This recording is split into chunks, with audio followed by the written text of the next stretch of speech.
Good morning and welcome to course number 6103, How to Improve the Management of Periodontal Diseases. My name is Dr. Lata Karir and I'll be hosting today's course. I have a few announcements to share with you before we start. Please be courteous to our speakers and other attendees. Smart devices should be silenced and please use hashtag ADAFDI to share a post or photo on your social media pages. Fire regulations prohibit standing in the aisle, sitting on the floor, or blocking the doors. Place all personal belongings on the floor under your seat. Do not place your belongings on the seat next to you. Please do not save seats or leave personal belongings unattended during the course. Immediately following today's presentation, I'll announce the course verification code. This code is unique to the course and required to verify your attendance and obtain your CE credit. Now I invite FDI President Dr. Katherine to the stage.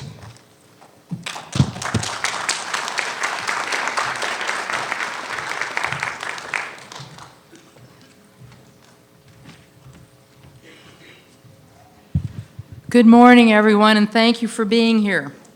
It's a pleasure to welcome you to the Global Periodontal Health Project Symposium, How to Improve the Management of Periodontal Diseases at this 2019 World Dental Congress. I want to start by thanking GPHP task team members for their commitment to the Global Periodontal Health Project, and they're right here in front of you, so make sure you all come up and thank them. Thank you.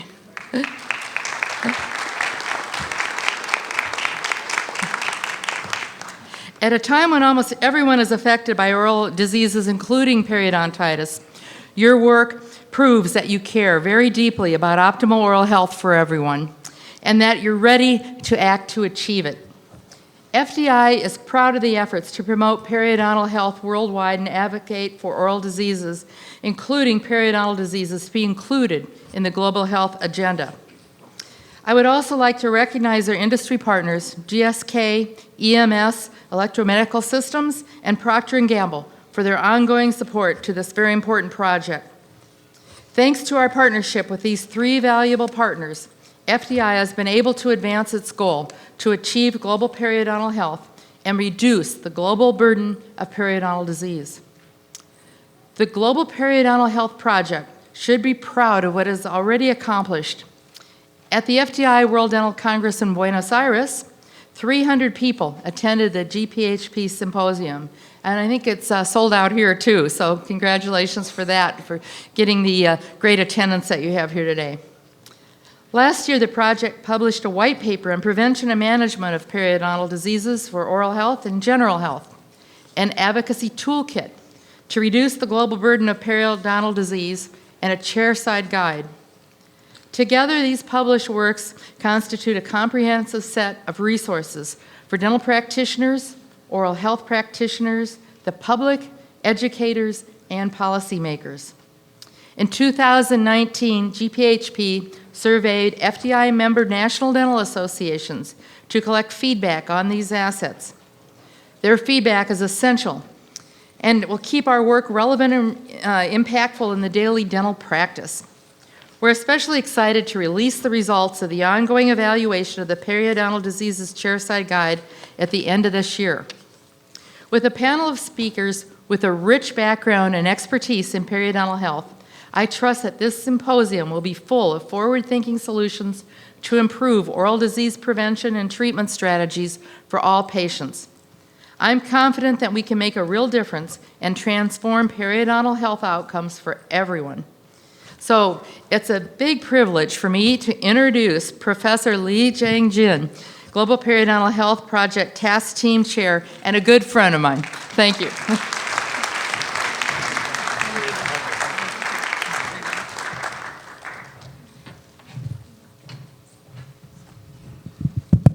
Good morning, everybody. I try to sit here, okay, to talk with you here. So I'm very, very pleased today. So we have our highly respected president, FDI President Katherine with us. I'd like to thank her very much, because over the years, she offers the strongest support to this global, very challenging project. So thank you, Katherine, for your support. And very welcome to attending this session. I can tell you, I learned from the FDI head office. This program was the first one fully booked by the participants among all the programs during this meeting. So you should proud yourself to be here with us. So we will share with you the latest scientific evidence and also the best know-how to effectively manage periodontal patients. So start with a few notes about the periodontal disease you may like to hear. I'd like to highlight some very important notes. So first of all, in the very popular Guinness World Book Records, 2001 version, page 175, marked, gum disease is the most common disease in human beings. That's interesting to know.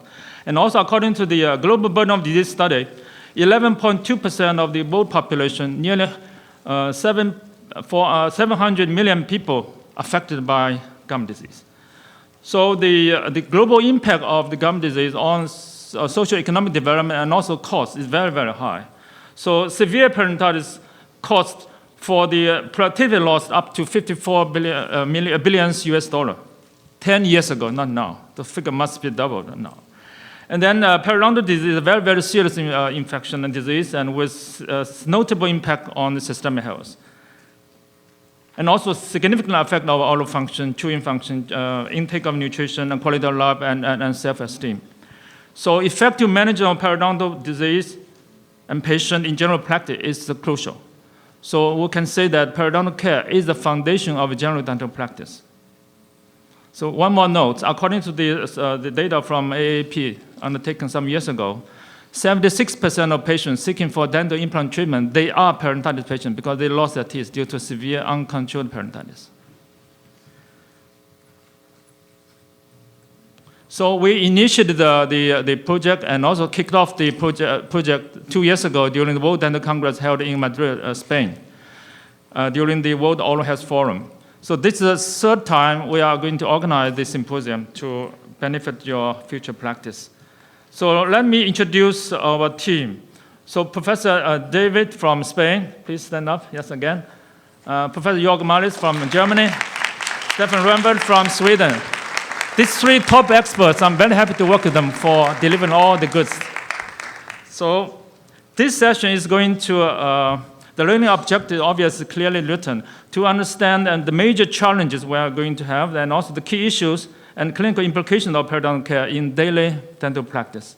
To highlight the important changes in the new classification of periodontal disease and implant diseases and the clinical relevance. To appreciate the scientific updates, key strategies, and current approaches to effectively manage periodontal patients for oral periodontal health and general health. So now let me introduce our first speaker, Joerg, Professor Joerg Meyle. He is a full professor and head of the Department of Periodontology at the University of Gießen, Germany. He is a specialist in periodontology, implantology, and also qualified oral surgeon in Germany. So with great clinical experience and scientific knowledge. So he is the past president of the German Society of Periodontology and also the European Federation of Periodontology, EFP. So currently, he's still sitting the board as the board member of EFP and International Academy of Periodontology. So Professor Joerg Meyle received the honorary membership from German Society of Periodontology in 2003, and notably, he received the great honor from American Academy of Periodontology in 2015 as the honorary member. So Joerg, without further ado, I'd like to introduce you to kick off your lecture. Thank you.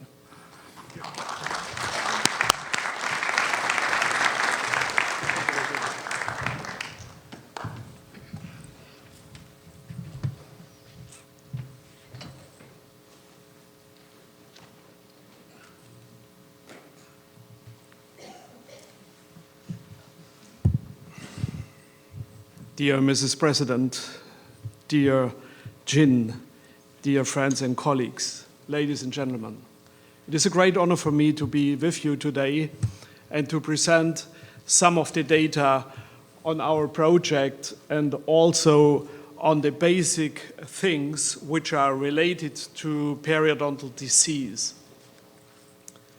And I apologize for my terrible German accent. I just want to disclose that there is no conflict of interest in my talk. If we look into our patients every day, we see a great variety of different gingival and periodontal diseases. It can be just gingivitis, which is occurring if we are sustaining from oral hygiene within 2 to 3 weeks, as we know. And we also can see a lot of deposits and plaque, which is then increasing the inflammatory response. But it can also be a very acute situation, as we see here on the lower left. And even it could be the outcome of an autoimmune disorder like a Li-Jian we see in this case. And then we have some very special disease categories.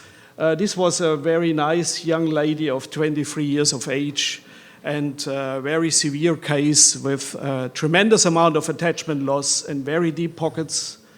And this is a 56-year-old man where you also see a tremendous amount of bone loss and attachment loss. So this is a great variety of different clinical situations, but we know today that there is a certain common pathogenesis behind. And this is something which we published together, Ian Chappell and myself, where we were looking for the interactions which are taking place, which are in the end leading to the clinical situation of the disease. We start by clinical health, and then we have symbiotic biofilm, as we say today, which will change and go into a dysbiotic biofilm, which is eliciting a host response, and this host response may be able to control the situation of the challenges coming from this biofilm. But if this is no longer possible, then the disease increases and the inflammatory response gets more and more acute, leading to a disproportionate host response and a so-called hyperinflammatory reaction, which will lead to tissue and bone damage and resorption, and with all these consequences we just have seen in these clinical situations. Now, what is our situation when we start and we see such a patient for the first time? We are doing an anamnesis. We are asking the patient about the history of his disease or the previous situation. And then we do a clinical assessment which comprises the teeth and the restorations, which we can see. Of course, here you can see that there is a crown. What we can't see is that underneath the crown there is an implant. And then we are looking for the restorative situation. And then we also try to assess the biofilm. And this is my first point, which I want to emphasize in my talk. It is not possible to really judge about the biofilm situation if you just look in such a case. Yes, of course, we see a little bit an inflammatory reaction at the gingival margin, but the whole situation of the biofilm can only be judged if we visualize the biofilm by staining. And that's the same situation of this patient at the same moment when she came to us. So then we see now where the problem is. And of course, we have done to continue with probing pocket depths, bleeding upon probing.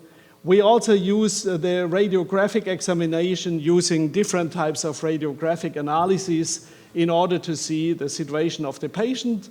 And we have advanced adjunctive diagnostic procedures like microbiological examination, where we take samples, immunological, hematological, endocrinological examinations in order to see how intensive this inflammatory reaction is affecting the whole body, and if you see some changes in some serological parameters, and we also can do salivary diagnostics. This comprehensive approach is a prerequisite also if we want to prevent the further development of severe diseases, and this was already published in 2015 as a European consensus statement, where we said a clinical and radiographic examination is of utmost importance, together with an appropriate periodontal diagnosis and in the assessment of patient-level factors like risk factors, oral hygiene, smoking, diabetes, and others. So, to be very simple and very basic, the first and very easy things are some very old-fashioned hand instruments. We just need a mirror, we need a periodontal probe, an explorer, then we need a probe to explore and to get an idea about the furcation involvement in a forceps. And that's it. And with this equipment, we can do a lot of things if we are using them appropriately. And we know that we are not able to really get an ideal picture of the pocket situation if we are probing.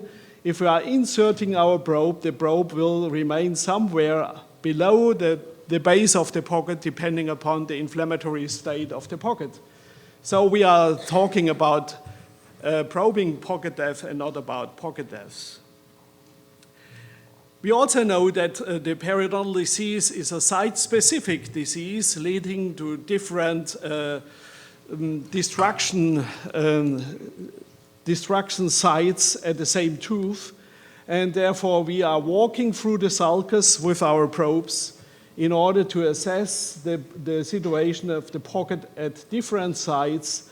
And as you can see, there is a big difference between the sites we were just probing in that case. Now I want to come up with one of the first cases in order to discuss these diagnostic procedures. This was a young lady, 23 years of age, who came to us for a routine dental check. And yeah, you can see that there is not a real deep and pronounced gingival inflammation. It looks rather healthy. And if we are looking from the occlusal situation of this case in the upper and lower jaw, we hardly can see any restorations. So caries is not a real problem. The patient has lost the premolars, which was due to orthodontic treatment and also one of the incisors here in the lower jaw. The patient had no pain. There was no complaint of any pain, anything which would have been a symptom for a disease process. Ladies and gentlemen, and this is something which I would like to ask you, and you can answer it by yourself. Would you probe this patient? Fine, thank you. I don't want to see how many, but I hope that it is the majority. We have to probe the patient because we cannot see the state of the periodontal situation without probing, because part of the periodontium is not visible. We just see the gingival surface. We don't see the situation underneath the surface. And then if we probe that patient, then we suddenly realize that there is something going on. And the probing depth at this case, at the time of the first exam, was 7 millimeters at the mesial aspect of the lower molar. And then we took a radiograph, and this confirms the outcome of our probing. And so we see that this case is a case who already has periodontal disease. Periodontal disease does not start with a lot of pain, does not start with a lot of symptoms. It starts silently. It is often undetected. And if we are not doing regular meticulous examinations, we will miss the early stages of the disease, and this will have consequences for the therapeutic outcome and for all later therapeutic measures. So I want to give this as a take-home message, please. Even if the patient looks healthy, even if it looks very asymptomatic, please use the probe and assess the situation of the patient.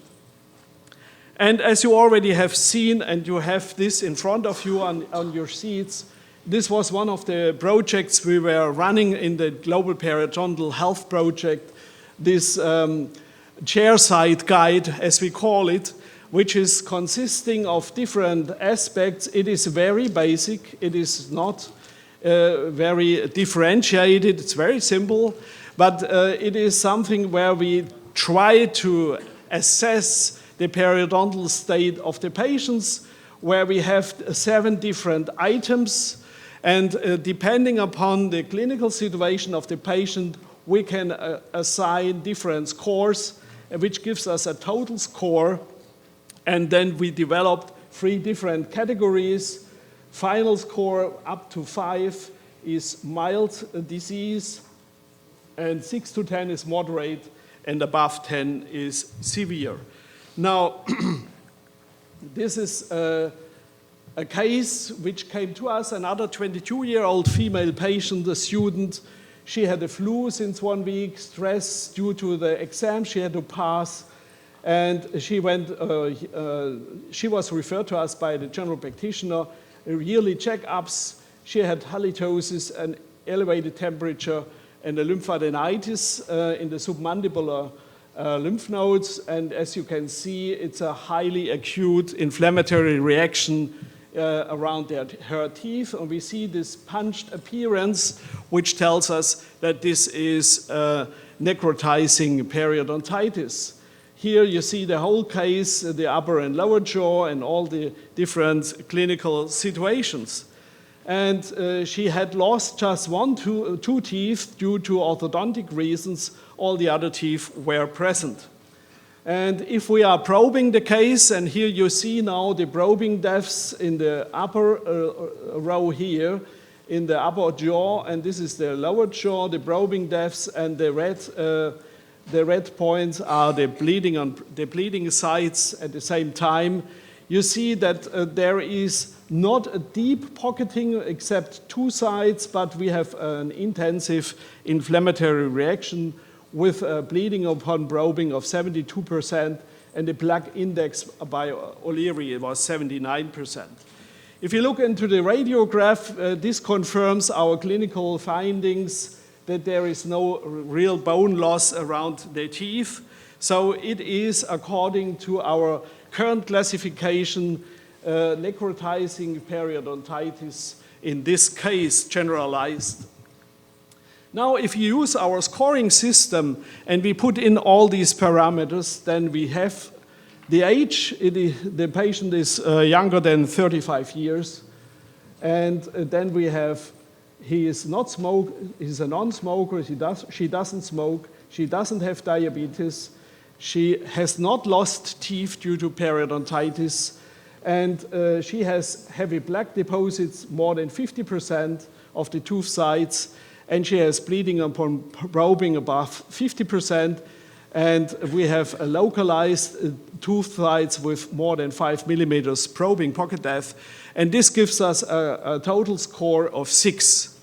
So if we assign this 6 to our system, then we see that we have a moderate disease category. It's 6 to 10, and this is the chairside guide, and based on the new classification system, it's necrotizing ulcerative periodontitis, and she also had a caries at 1 tooth side.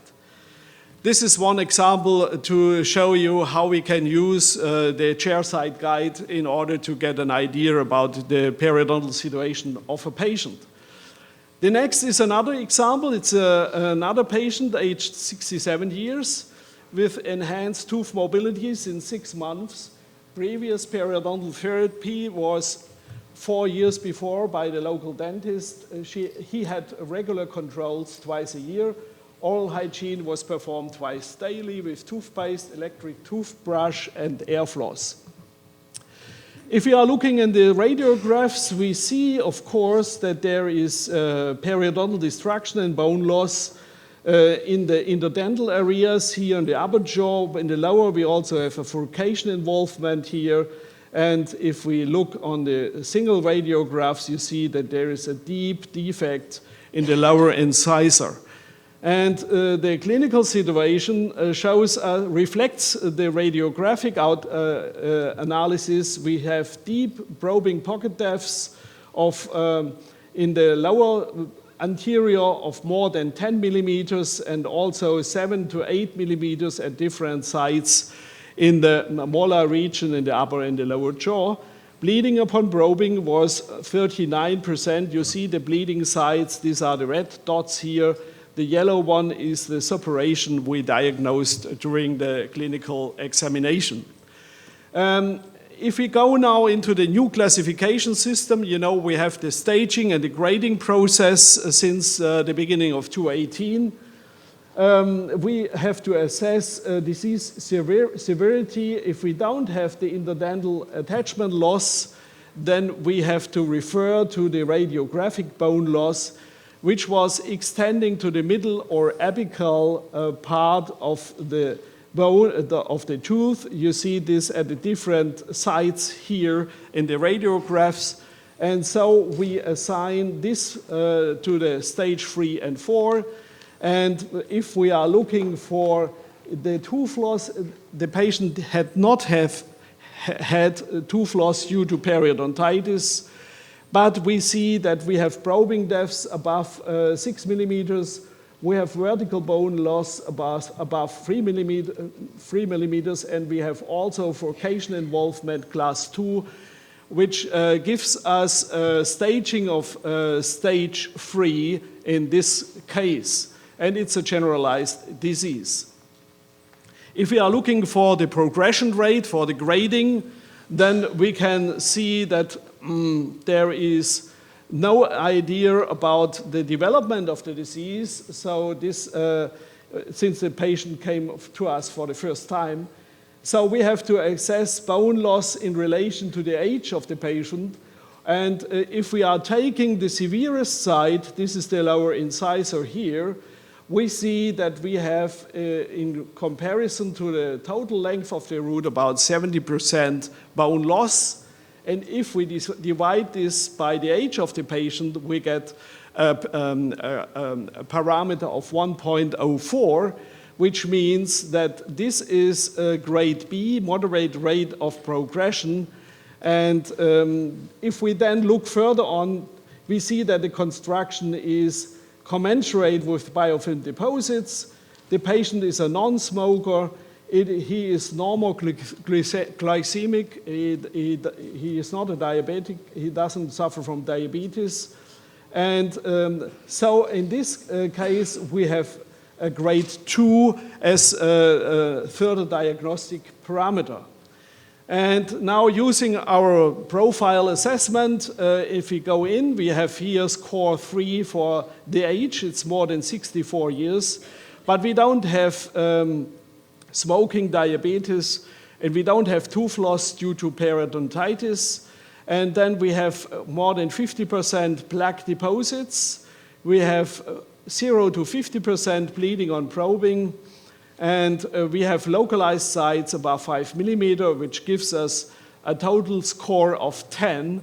And so this case is also generalized periodontitis, stage 3, grade 2.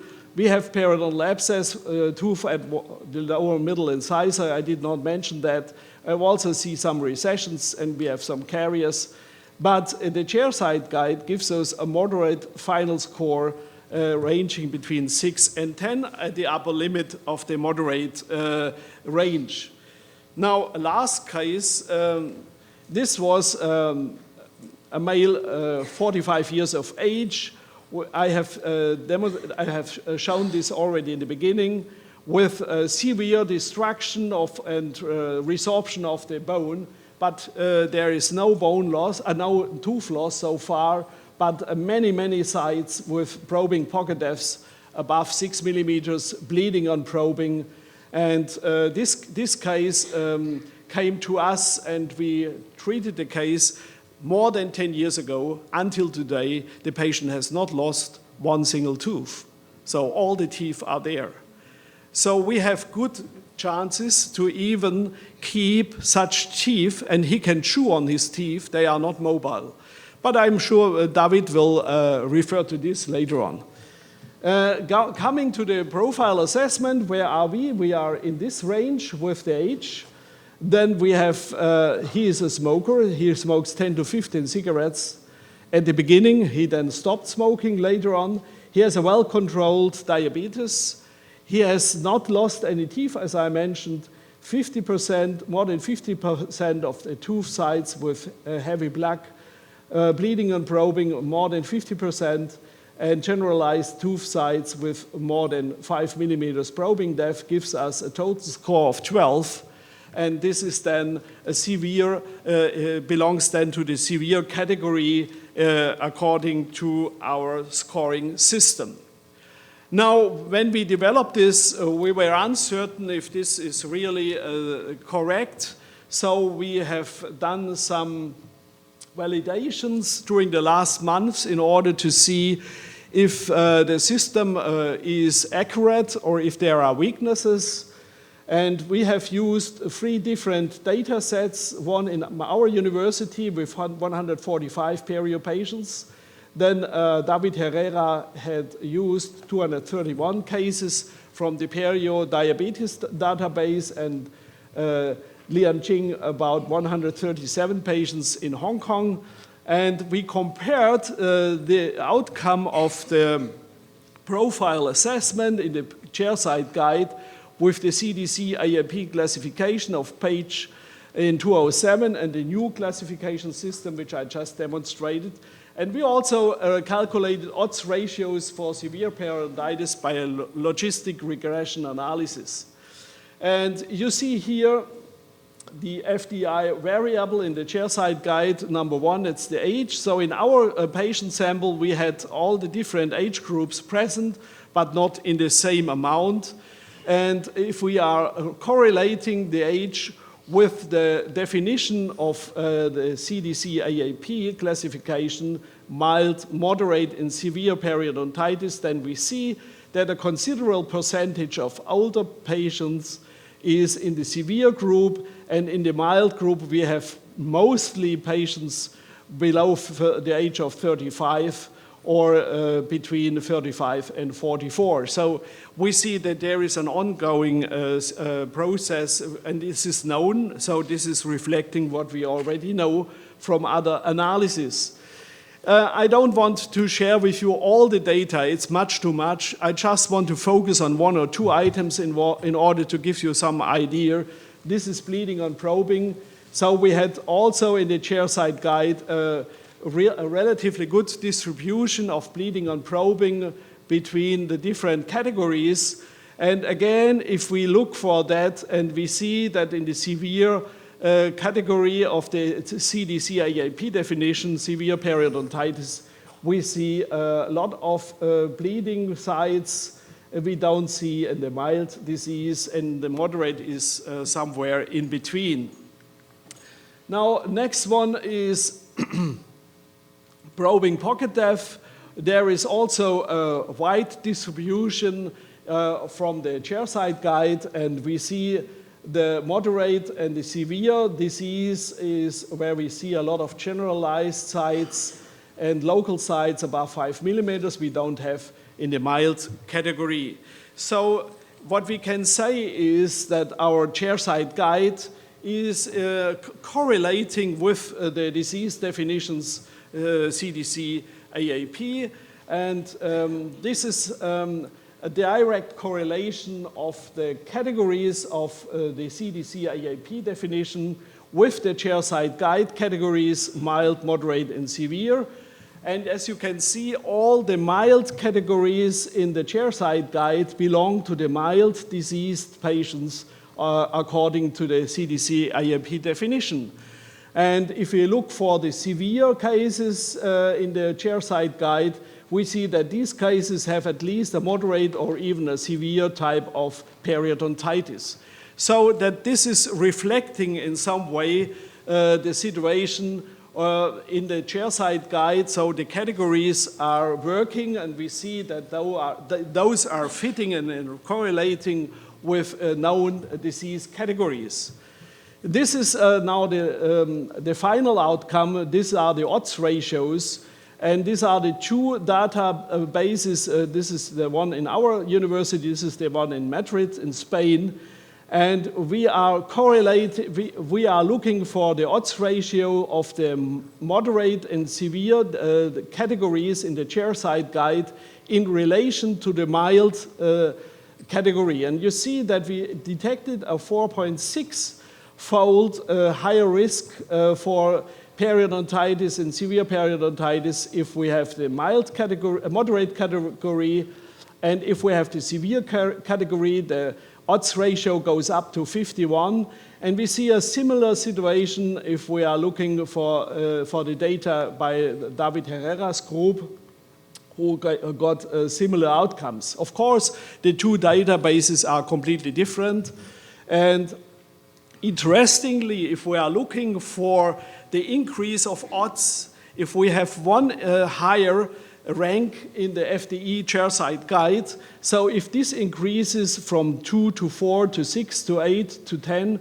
or to 18, we see that there is a constant increase of the odds ratio by 1.51, and this outcome was nearly identical with the analysis which was done in Spain, and I'm very happy about this, that we have these similar outcomes, and it makes me I feel very good with our chairside guide, with this analysis.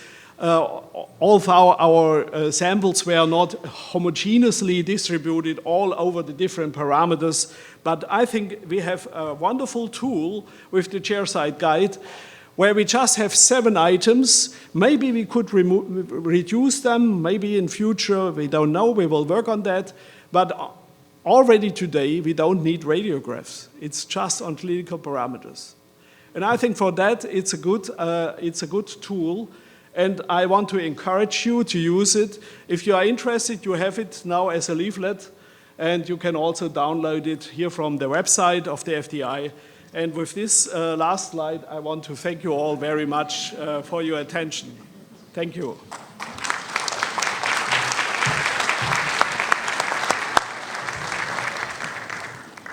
So before I introduce the next speaker, David, so can I borrow you 3 minutes? Because with the presence of the FDI president, we want to take a photo to pledging to send a strong message to the whole world for promoting global periodontal health.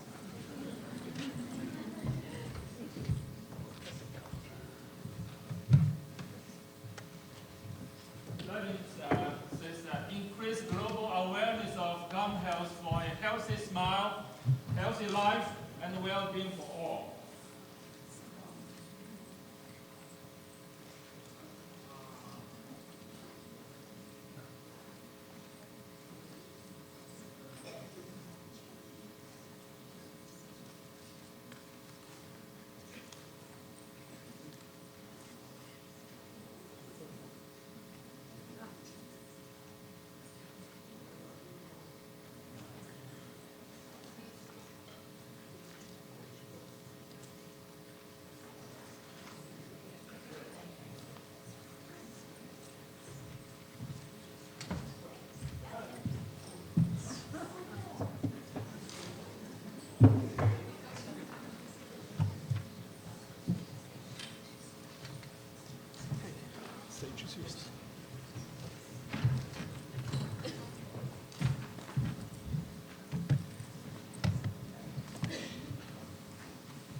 So our next speaker, Professor David Herrera, is a full professor of periodontology, associate dean for clinics, and co-director of the EFP graduate program in periodontology.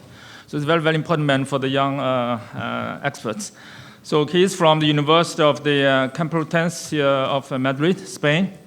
So David is a former president of the Spanish Society of Periodontology, and also the current vice president of the Periodontal Research Group of the IADR, and also the president of the Continental European Division of IADR. David. So please, yes, to share with your wisdom with our participants. Thank you.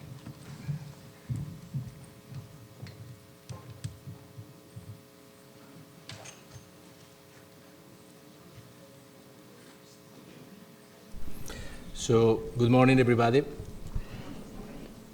how polite you are. It's a privilege to be here today. Thanks, Dr. Latta, for the introduction. Thanks to my team for working together and for the introduction also. Buenos días. Buenos días.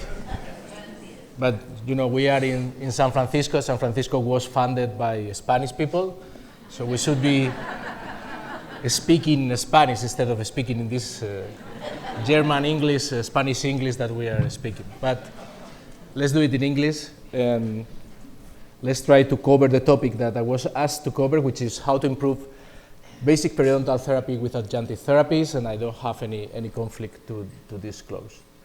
So I would like to follow this scheme, and this time our technician needs to work more because I'm going to move. I want to feel closer.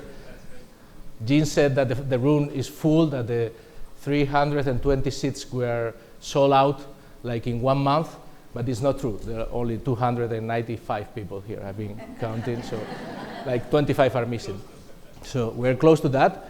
And I would like to follow this step-by-step process. So we will discuss a couple of minutes about periodontal diseases, then we will go through periodontal therapy, and we will try to identify what adjunctive therapies we can use in periodontal therapy, and finally, I would like to summarize with you some conclusions.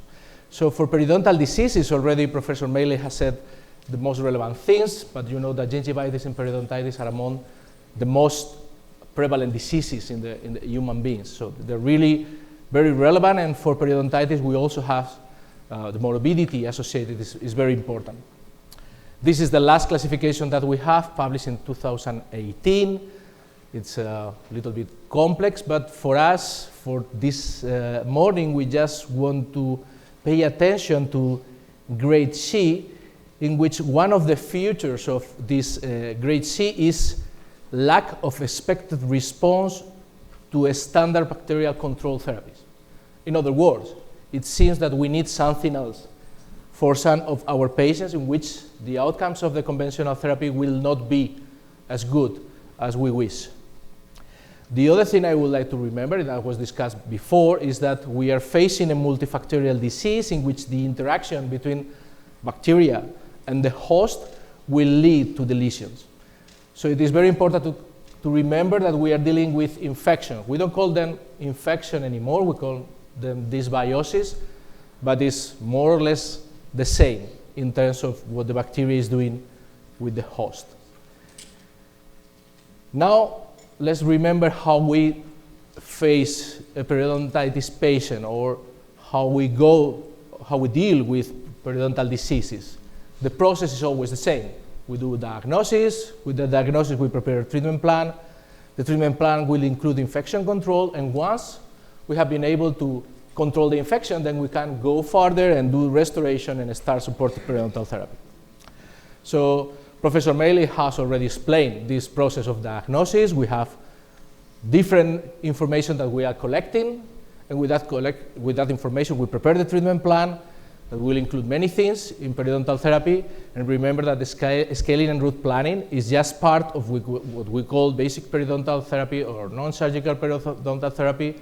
And also we have to control acute infections, provide oral hygiene instructions, remove retentive factors, etc. Once we have done all these things, we do a reevaluation in which we assess again all this information, or most of it, and we have to ask ourselves if we have been able to, or not, to control the infection. So we use mainly bleeding and probing pocket depth. If we don't have bleeding, if we don't have pockets anymore, then the answer for the question, have you been able to control the infection, is yes. And in the room, you will have a very happy music. Everybody will be happy, hugging each other, kissing, party. And then you go on for restoration and supportive periodontal therapy. But it may be that you still have multiple pockets with bleeding in the mouth of your patient, and then the music is not that nice. It's just, and you have to say, despite our best efforts, we have not been able to control your infection. Well, sometimes you have already foreseen that was going to happen because the pockets were very deep from the beginning and you thought that you will need periodontal surgery. But sometimes the reason because you have not been able to control the pockets is because basic periodontal therapy is a fantastic treatment, but it's not perfect. It has limitations. And these limitations may change the yes for the no. And we know many of these limitations. Deep pockets are very difficult to scale. Some teeth are very difficult to scale. Experience is very important, and I'm very proud of this picture here about the experience. You know, I use it for many years. Experience, Federer was more experienced than Nadal, but okay, they are still there. He's going to win the US Open. Again. So of course, you have the furcations, the vertical defects, microbiological limitations, spatial limitations. It's not perfect. Basic periodontal therapy is among the best therapies that we have in dentistry, among the best documented in terms of scientific evidence that we have in dentistry, but in some cases, it may not work. So what can we do about that? What is science doing to help us in being able to avoid these limitations? Well, we have these different things that we can do. We can improve our control of the systemic risk factors, smoking, diet, alcohol. That's a basic thing. We can improve the diagnostic process. We use relatively frequently microbiological diagnosis, but in the future we may use also genetic tests, or more often we may use more often genetic tests or tests associated with the host response. We may use advanced strategies like the full mouth disinfection strategy that was presented in the 90s. Now there are other strategies that helps you in the disinfection process with a more logical path. We can use advanced technologies. Every day you will see another one, advanced debridement procedures, air polishing system, lasers, photodynamic therapy. We have tried to evaluate some of these technologies in our group, and well, they don't show benefits in clinical impact when you compare them with the conventional approaches. Of course, they are much more expensive. That's one very clear thing. And even the very recent clinical guidelines proposed by the ADA are not supporting the use of these new technologies, although in the future it may be that some of these technologies will be able to show benefits, maybe not in terms of the clinical impact, but at least in the benefits for the patient. So the fourth option that we have is the use of adjunctive therapies. And we have many different adjunctive therapies, and this will be actually the main topic of my presentation. So let's go for the adjunctive therapies, and they may act at different places within the multifactorial etiological model. So some of them may act against the bacterial challenge, antiseptics, antibiotics, probiotics. They may have an effect here, while others, also the probiotics, but antioxidants, anti-inflammatory, or host modulator drugs, will actually act at all these other parts of the multifactorial model, especially within the host immune response. Let's see what we have. I mean, I will not be able, of course, to go in detail with any of these adjunctive therapies, but I will try to give you an overview of where the evidence is now and what we can expect in the future. So let's go for the adjunctive therapies. Probiotics, they're very popular today. So probiotics are alive bacteria that if you administer them in the appropriate amounts, they will give you a health benefit. So when it comes to the mouth, that could help and has been tested for periodontal diseases, but also for caries or for halitosis.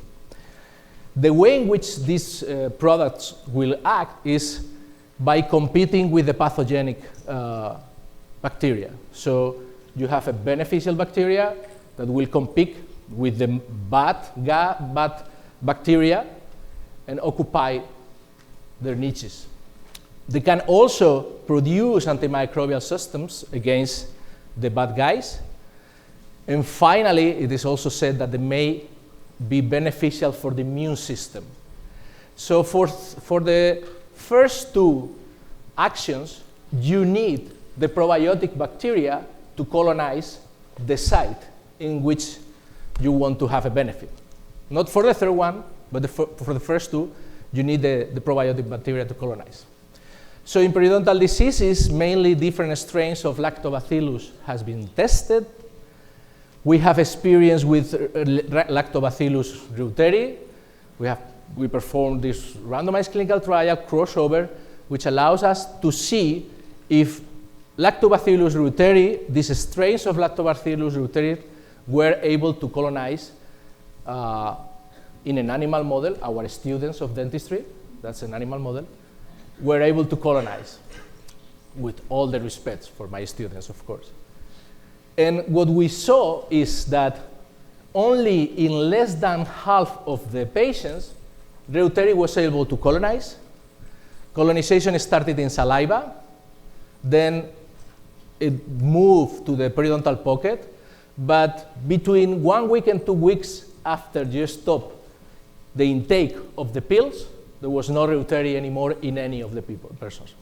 So colonization was only for half of the patients, and it lasted 1 to 2 weeks after they stopped taking the pills.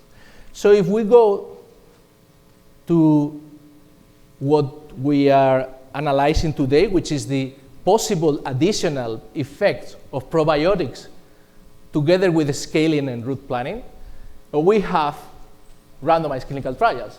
So one group of patients will take placebo pills, the other group will take pills with Lactobacillus reuteri, and then you need to compare if the benefits in terms of probing pocket depth or bleeding improving were there. So here you see the studies which has been performed. To summarize the findings, half of them are found statistically significant benefits for the probiotics, and the other half found no benefit at all. So we don't know. The results are not consistent.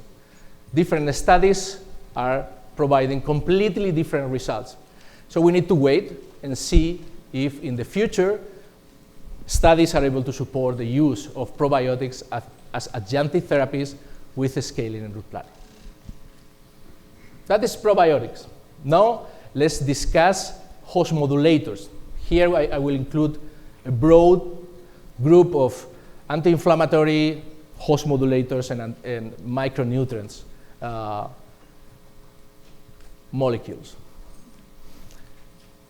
And we will start with the anti-inflammatory drugs. I mean, the action of these molecules are different within the inflammatory cascade, but I'm not going to pay attention to that. I will just go very fast through the different products that we have. So first we have anti-inflammatory drugs. Anti-inflammatory drugs could be non-steroidal or steroidal, and both may reduce periodontal inflammation, but they will not interfere with the periodontitis progression. And actually, after you stop taking these pills, you may have a relapse, a rebound in the disease. It may be better if we could use these novel therapies, anti-inflammatory therapies like the anti-tumoral necrosis factor or anti-interleukin-1, but these therapies are right now restricted, very expensive, and may not be reasonable to use them in periodontitis right now. Then we have some molecules which are not anti-inflammatory but may have some anti-inflammatory effects.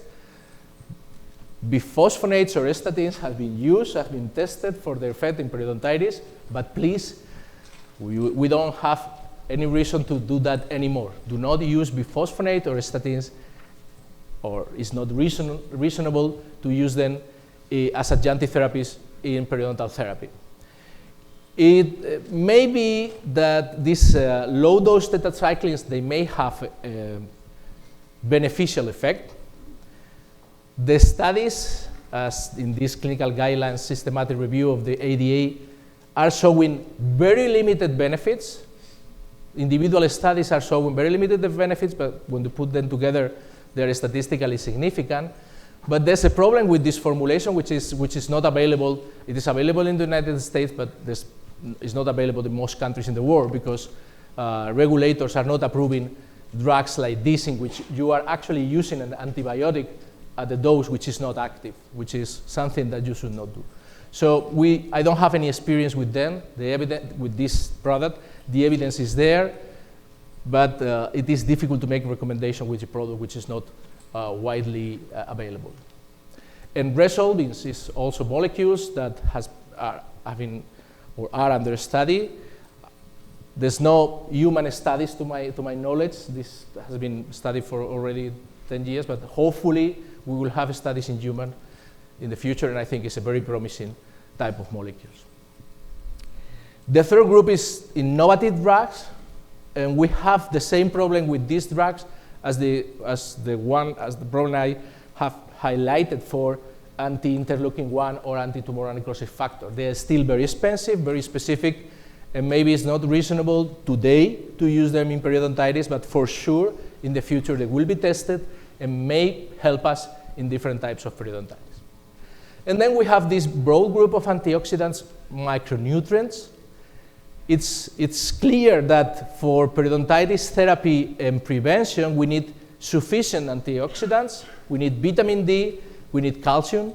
So if the patient has not enough of these products, then some additional supplements may be beneficial for them. So vegetables, berries, fruits. It is something which is relevant. This study was performed in the United Kingdom.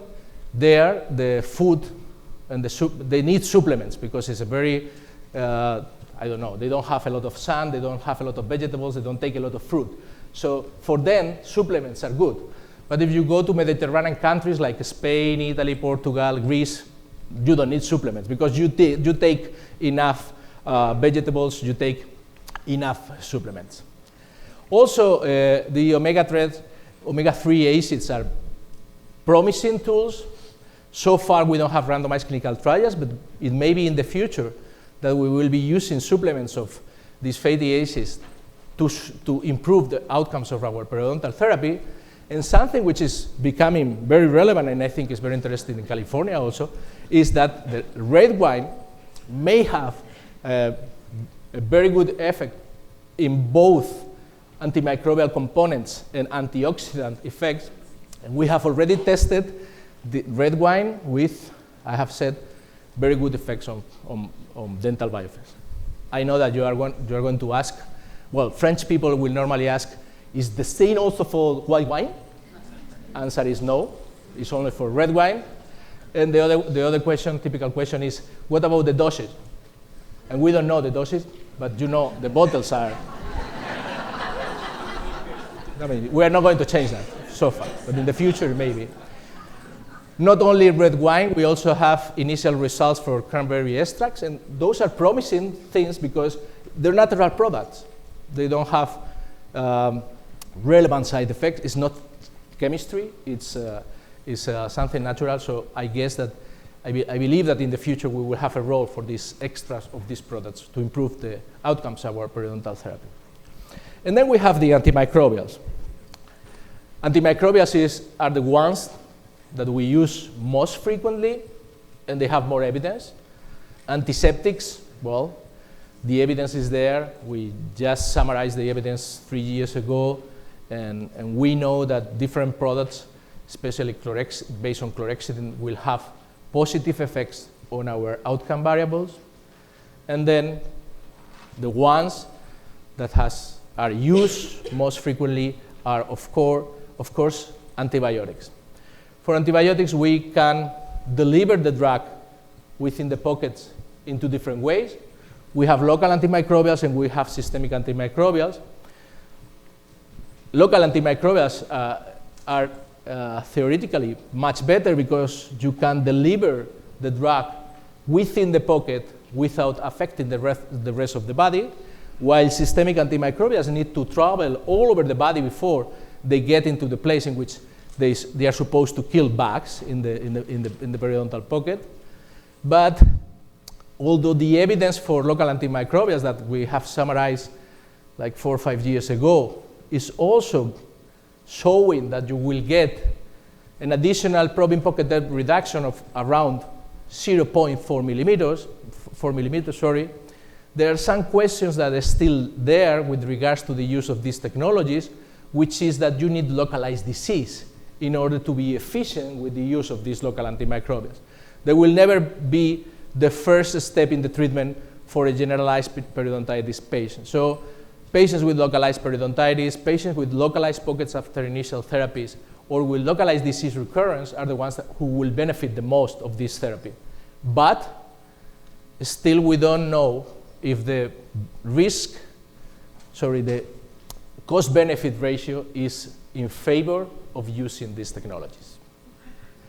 So we have then systemic antimicrobials, the most popular adjunctive therapies in periodontitis therapy.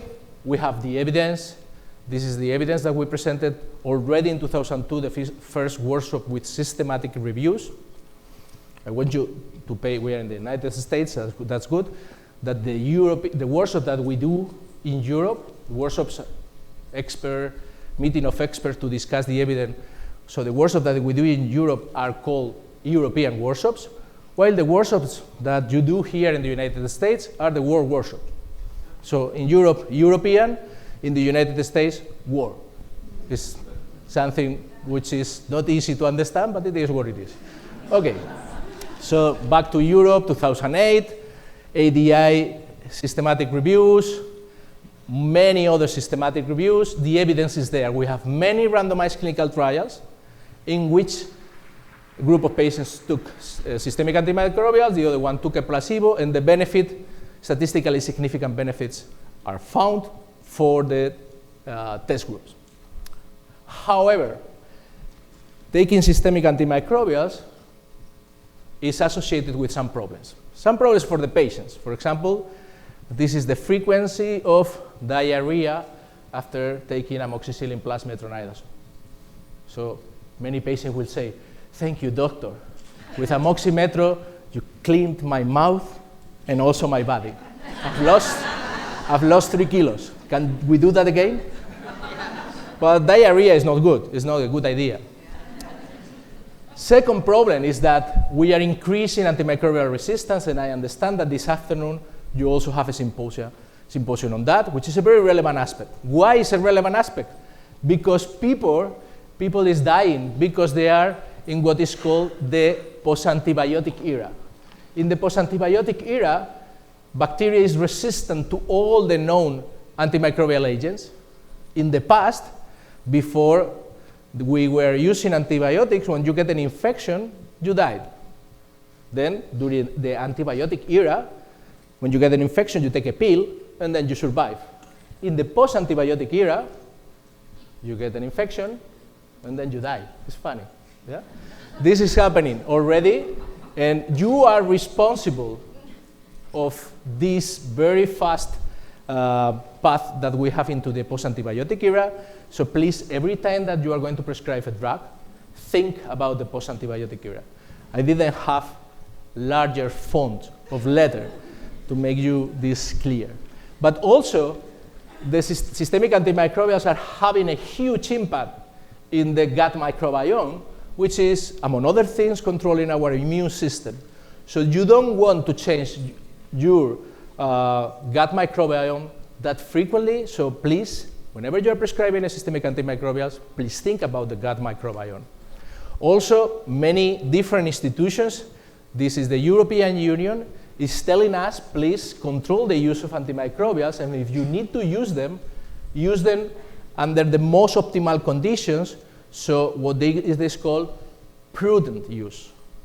Prudent use. And finally, the World Health Organization is telling us that the only drug which is suffering for what is called that the use the excess of use will make it useless, then we should avoid overprescription, underprescription, or the use of unnecessary drug combinations. And this is the recommendation of the World Health Organization: avoid irrational use. So in my mind, you should be very cautious in selecting the patients who really need systemic antimicrobials. Some patients with severe periodontitis, or what is called today stage 3 or 4. Some patients with aggressive periodontitis, what is called today grade C. Maybe some active forms, refractory, recurrent.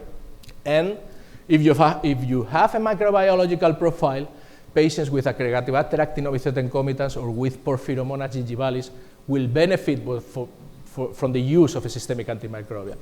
And once you have decided to use a systemic antimicrobial because it's critical for your treatment plan, then you need to use it as adjunctive therapy, adjunctive to scaling and root planing, prescribing the drug immediately after the debridement of the pockets. And this debridement should be performed in very close sessions, so the biofilm could not reorganize during the time in which you are waiting between sessions, and you should do the best scaling and root planning of your life. Because if you don't debride properly the biofilm, then the antibiotic will do nothing. So antibiotics are not to compensate because you are lousy. Oh, today I'm too tired. I cannot scale properly. No, you need to debride properly in order for the antimicrobials to be useful. And finally, optimal conditions, in my mind, also include the use of microbiological diagnosis. You want to know what you want to kill. And if the patient has Aggregatibacter actinomycetes concomitans, then you are allowed to use the combination of amoxicillin plus metronidazole. But if the patient is not harboring amoxicillin plus metronidazole, there's no reason to prescribe amoxicillin plus metronidazole.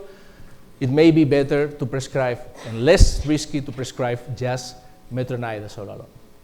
So I would like now, Professor Jin, to summarize what I've said. We have a wonderful treatment, which is basic periodontal therapy based on scaling and root planning. It's among the best treatments that we have in dentistry, and among the best treatments in terms of scientific evidence to support its use. But it is not perfect. It has some limitations. And these limitations may be overcome by different strategies. So you can improve the risk factor control process of your patients, and then you will get better outcomes. You can use advanced diagnosis. You can use advanced disinfection strategies. You can buy advanced technologies, and they may help you, not now, but in the future. And of course, we have these adjunctive therapies that we have been discussing. And among the adjunctive therapies that we have, the most popular ones are based on antimicrobials. But you know that antimicrobials are not popular anymore. We don't want to use very frequently antimicrobials. In connection with the increase in antimicrobial resistance, you may have some other problems. So research is focusing now on other strategies, natural products, antioxidants, micronutrients, anti-inflammatory drugs, probiotics that may help us in dealing with periodontitis and improving the results with periodontitis in those cases in which we are affected by the limitations that we have listed before. So my final words would be for this global periodontal health project of the FDI, and I'm really thankful to my 3 friends and colleagues for being here again and for working together during the whole year. And thanks to you for your attention. Thank you very much.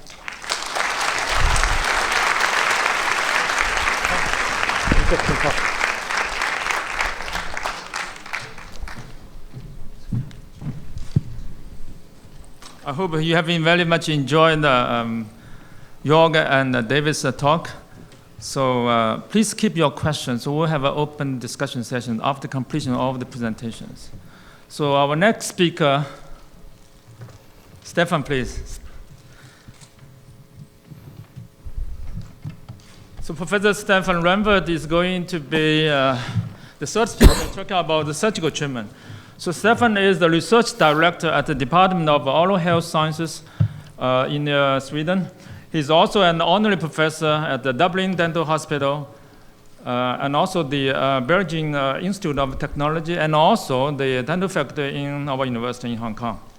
So he is the past president of the Swedish Society of Periodontology, has also served as the European Federation of Periodontology as president, and also the Secretary General, was the scientific chairman for the Euro Perio 5 and 6. It's a very big crowd last year, happened in Amsterdam, with over 13,000 participants. But notably, 75% of participants are general dentists. So it seems like in the global scale arena, more dentists, particularly general dentists, showed a great interest to engage in periodontal care. Stefan. Thank you. Thank you very much, Jin, for the kind introduction. Thank you for being here. And it's really a great pleasure to have the opportunity to work with my friends in the task force for this project. It has been a wonderful journey that we hope will continue. My task now is to discuss with you a little bit on how to improve surgical periodontal therapy. So first of all, I have to disclose that I'm a consultant for Geistlich Pharma and for MEDA AB.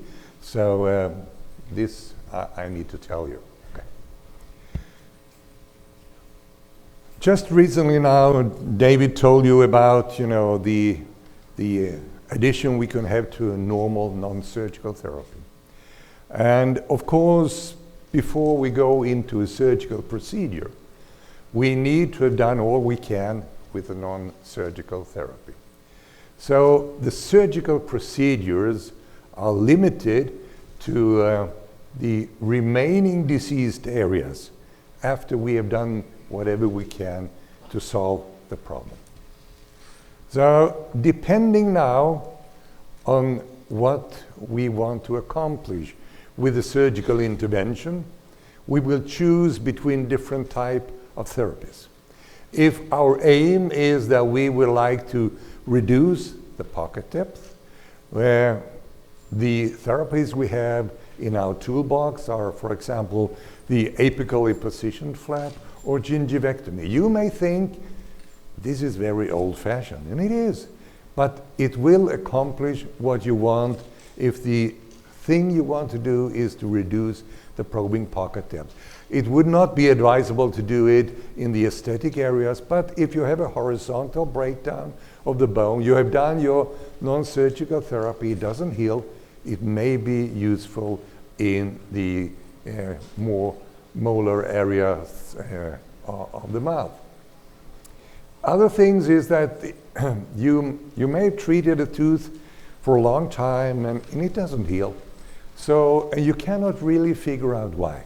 So you need to do some proper diagnosis, and then you open up, you use a small minimal invasive flap just to open and see what is the problem. Do we have a tooth fracture or is there anything else that could explain why this area doesn't heal? The most common way of using this minimal invasive flap surgery is when you try to regenerate lost tissues.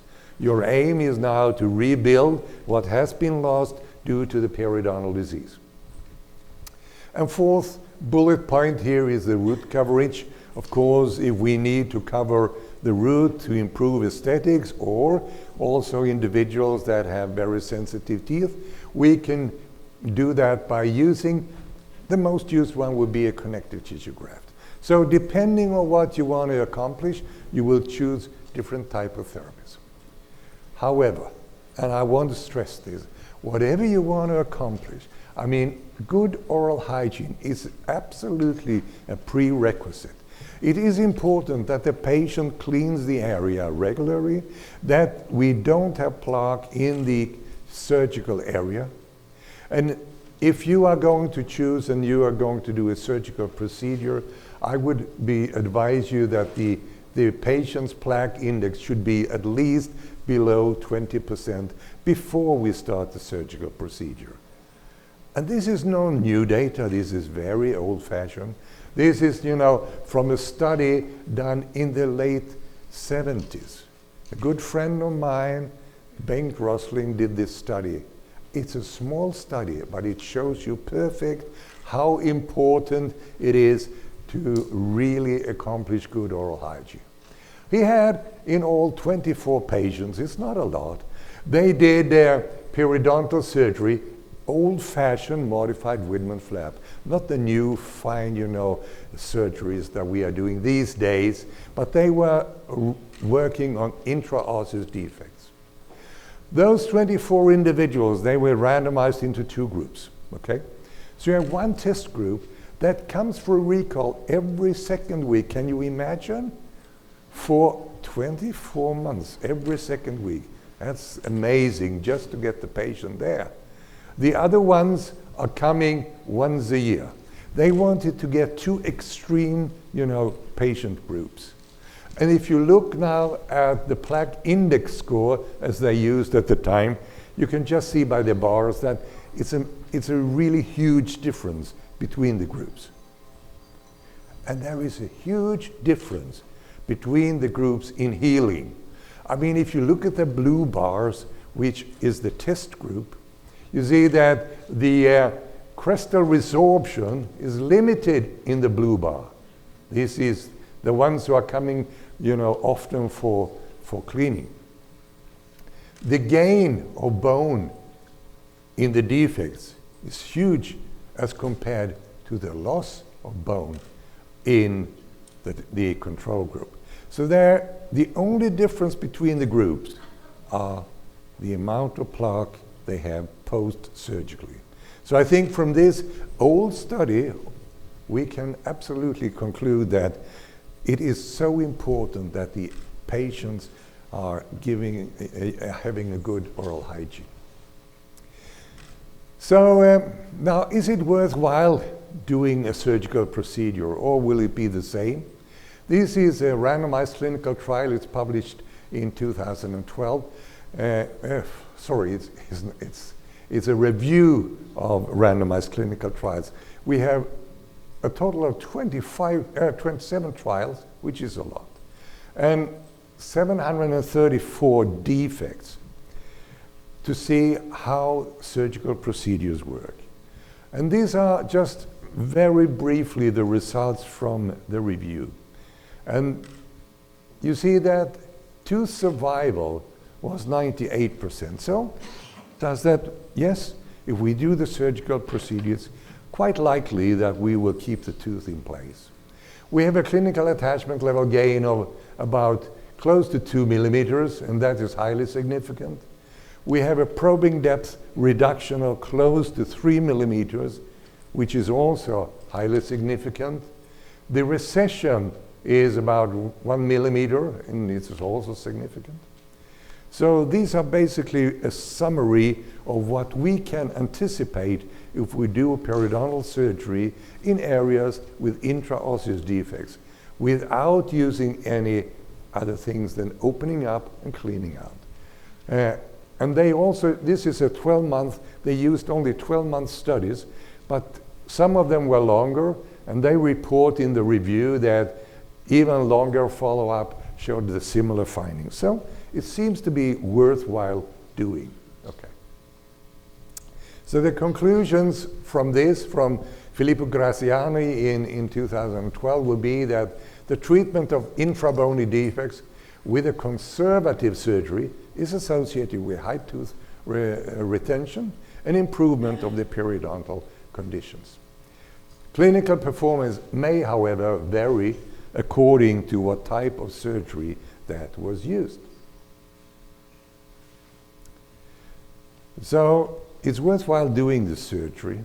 Now, when we are doing it, it's important how we suture.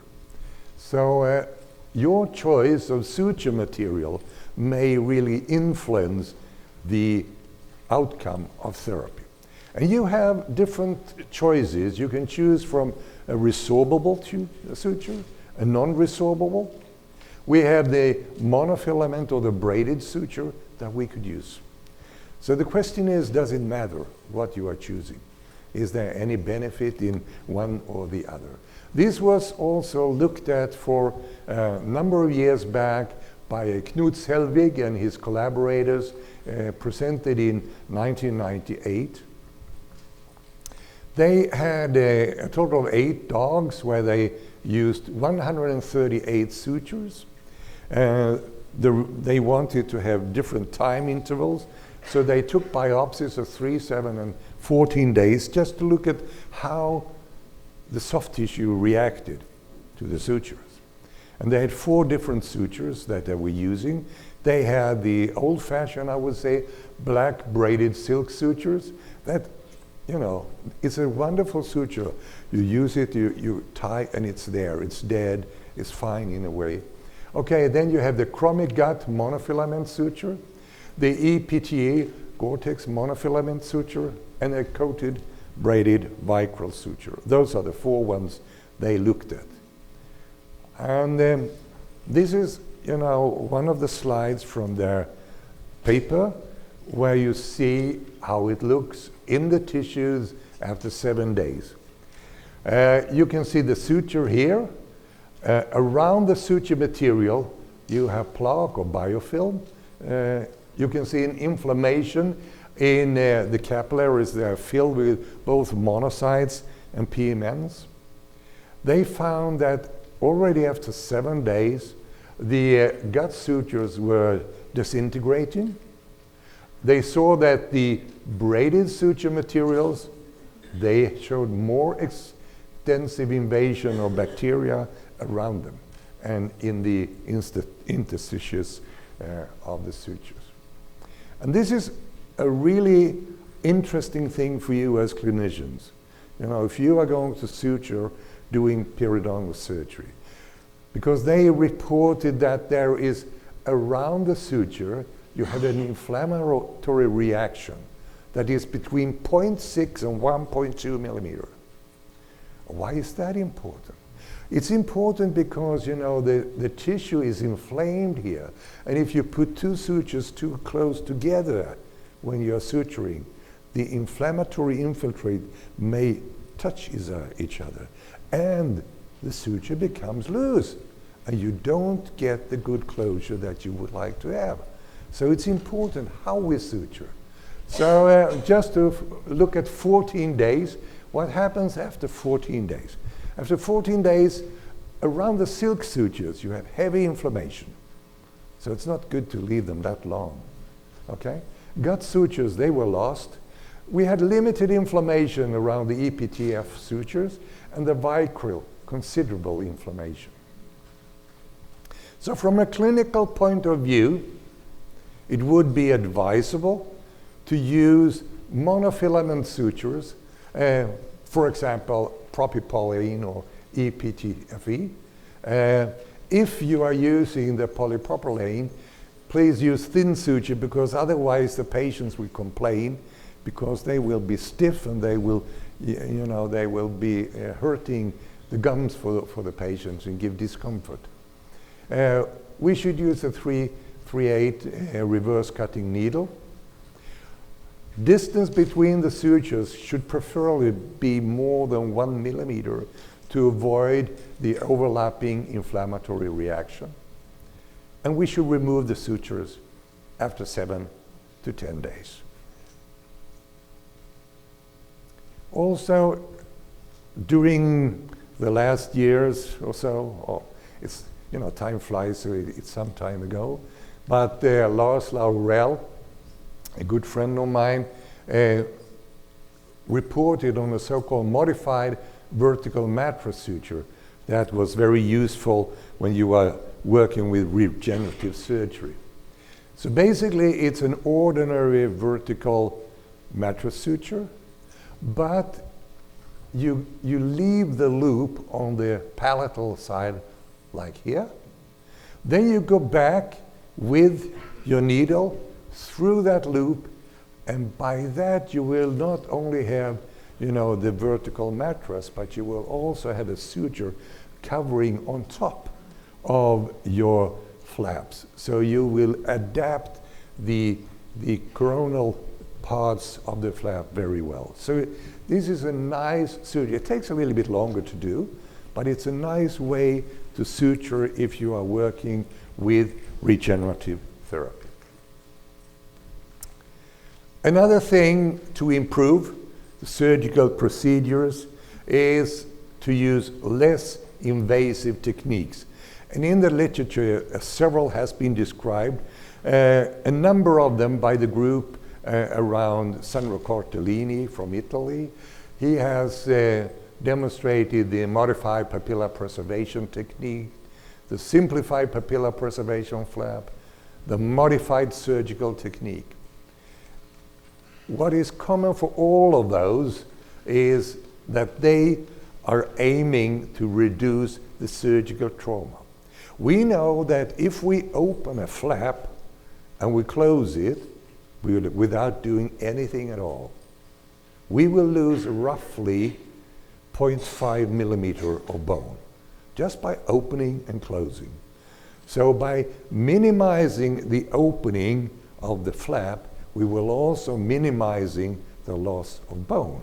So this is one of the aims with those new techniques. We should reduce the surgical trauma. It will give us the opportunity to increase the flap and the wound stability. And it will allow us to have primary closure of the wound. Since we are not doing so big surgeries, we will reduce the chair time and give the patient less discomfort.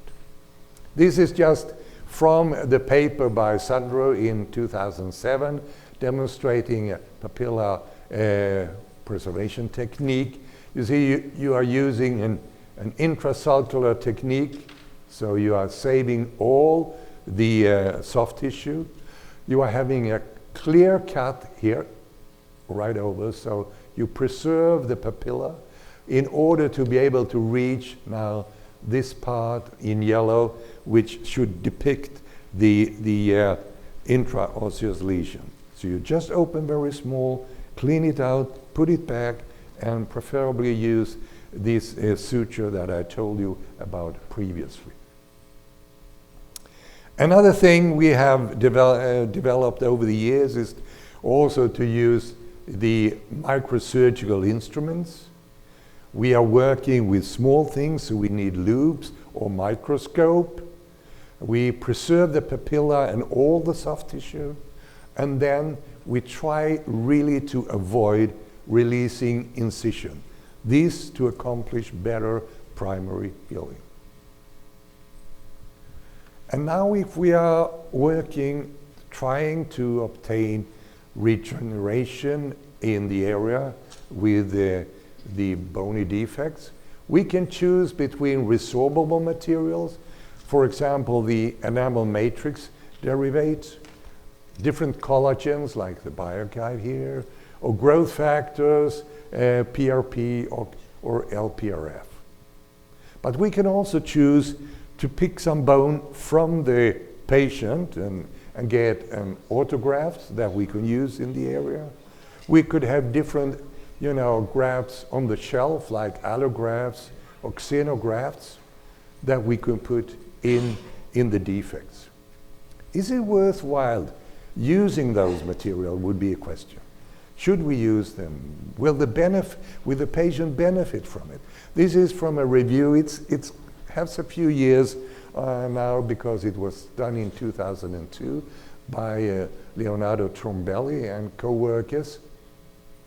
But they demonstrated clearly in this review of the literature that using, for example, coralline calcium carbonate gave a gain of 0.9 millimeter, bioactive glass 1 millimeter, hydroxyapatite 1.4, and the enamel matrix proteins 1.3 millimeters.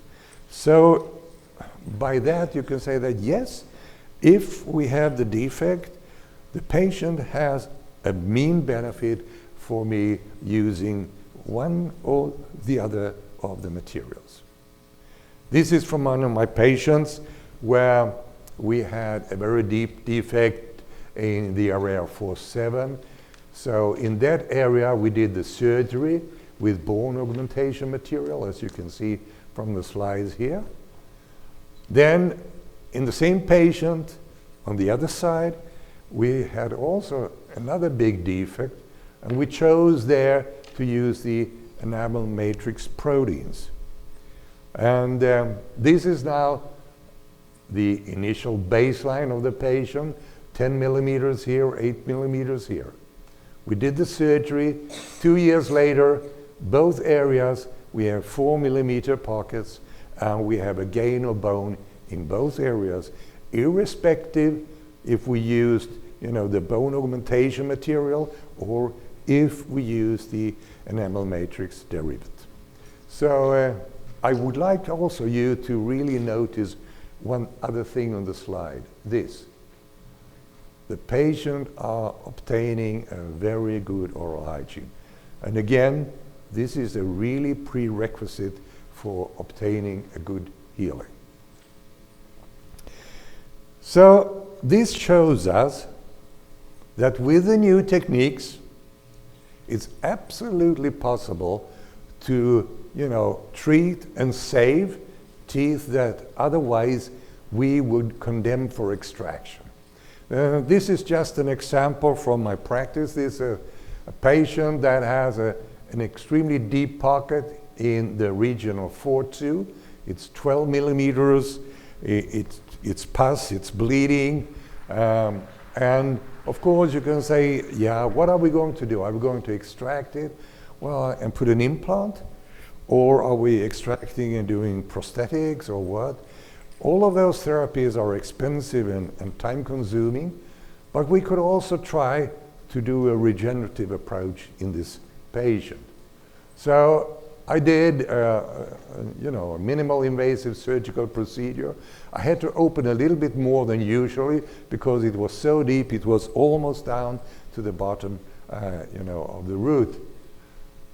We're using nice monofilament sutures, and then 1 year post-operatively, we are down into 5 millimeter pocket.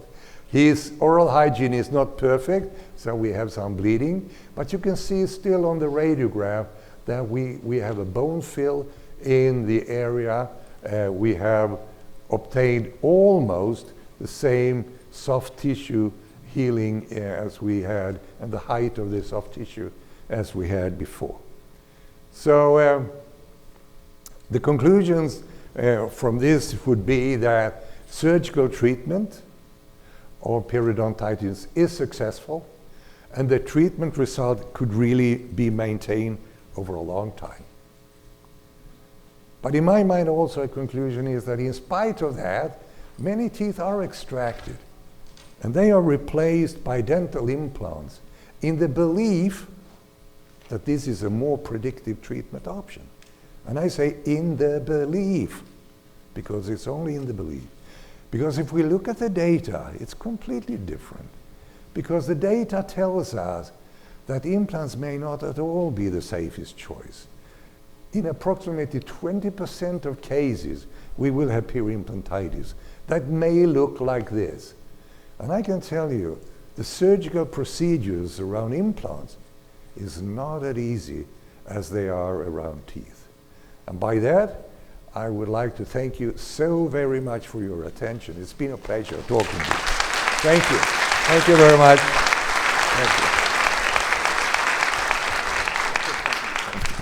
Thank you. Actually, I remember 10 years ago when we had the World Dental Congress, Professor Stefan finished off his lecture about implants, but delivered a very clear message. Nothing forever but wedding diamond. Because patient got the wrong perception. When I got the implant from you, it's forever, like a diamond. Actually, it's not. Yes? Yes. Yeah, I remember that, Jin. And now I would like to introduce the fourth speaker, our eminent chairman, very good friend, Professor Li-Jian Jin. He is the modern dental laboratory professor in clinical dental science and professor of periodontology at the Faculty of Dentistry in Hong Kong. He is also, as you know, an FDI counselor, chair of the FDI Global Periodontal Health Project. And he's my boss in this group. He's our He's a wonderful boss, I can tell you. He is so engaging, so you cannot believe it. So we have enjoyed a number of years together in this work. But he is also the board member of the International Academy of Periodontology. He is the former chair of the FDI Science Committee and the past president of the Asian Pacific Society of Periodontology. So, Jin, please take the stage. Thank you, Stefan. So I'm very happy to be here to see the full house. So I'm so proud of my team here, so bring up something very valuable to you. I think this session attracts you maybe due to the title, because we have 4 lectures, how to. So you think this could be useful, yes? So far so good. I think you enjoy the lecture here. So I'm going to continue talking about how to improve primary and secondary prevention. So people think, prevention is quite something beyond, yes? Or how relevant to your clinical practice. So here I want to convince you something very important for the future. How to deliver the best possible preventive care to your patient. So I want to declare, I have one patent recently documented. The toothbrush. Actually, this patent has won the gold medal in the recent 47th International Exhibition of Inventions in Geneva. So potentially in the future could be developed for marketing. So far we have this team has delivered the 3 how-to lectures. So I'm going to share with you the prevention. But before that, I just want to highlight what I said at the very beginning during my opening remarks. So gum disease is the most common disease in humans. So this has been documented. So you can find out. I also went to the library to check. It is true. And also global burden of disease study shows oral disease in general affects nearly 50% of the world population. So untreated decay in adults is number 1 ranked among all the 291 diseases investigated. Then untreated caries in children is number 10. Only severe periodontitis, not talk about gingivitis, is number 6. So basically 11.2% of world population affected. Then in the extended version until 2015, so this is 2010, 2015. So notably, the change of the top 10 leading causes of the year lived with disability. This is a measurement for the disease burdens. So except for oral disease, the other 9 remained relatively stable. So oral disease, the burden still increased globally. So this has been described as a dental epidemiological transition and global public health issues.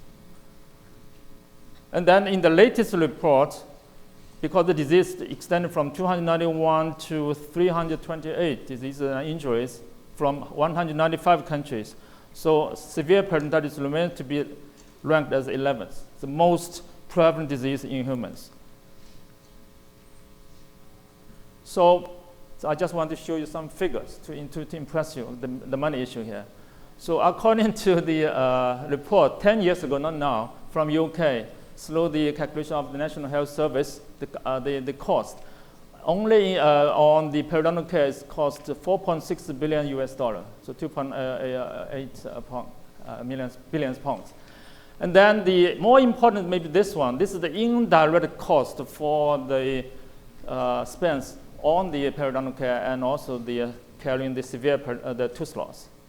So 54 billion, that's for severe periodontitis. Then 63 billion for severe tooth loss. You know that most of the patients lost their teeth due to severe periodontitis. Yes. So this also has been highlighted now, the oral health issues, even in the Mayo Medical Center, the website, and also European, the councils of dentists. So the leading firm company recommend for the investment in prevention for the global market, and also prevention in investing in health. So we can extend to this, investing in oral health and periodontal health, including peri-implant health. So a few words about the periodontitis. So our 3 speakers, Joerg, David, and Stefan had mentioned something about this. I just want to highlight a few things here. So periodontitis is a very, very serious inflammation, so with notable systemic impact. So I'm going to give a little more details later.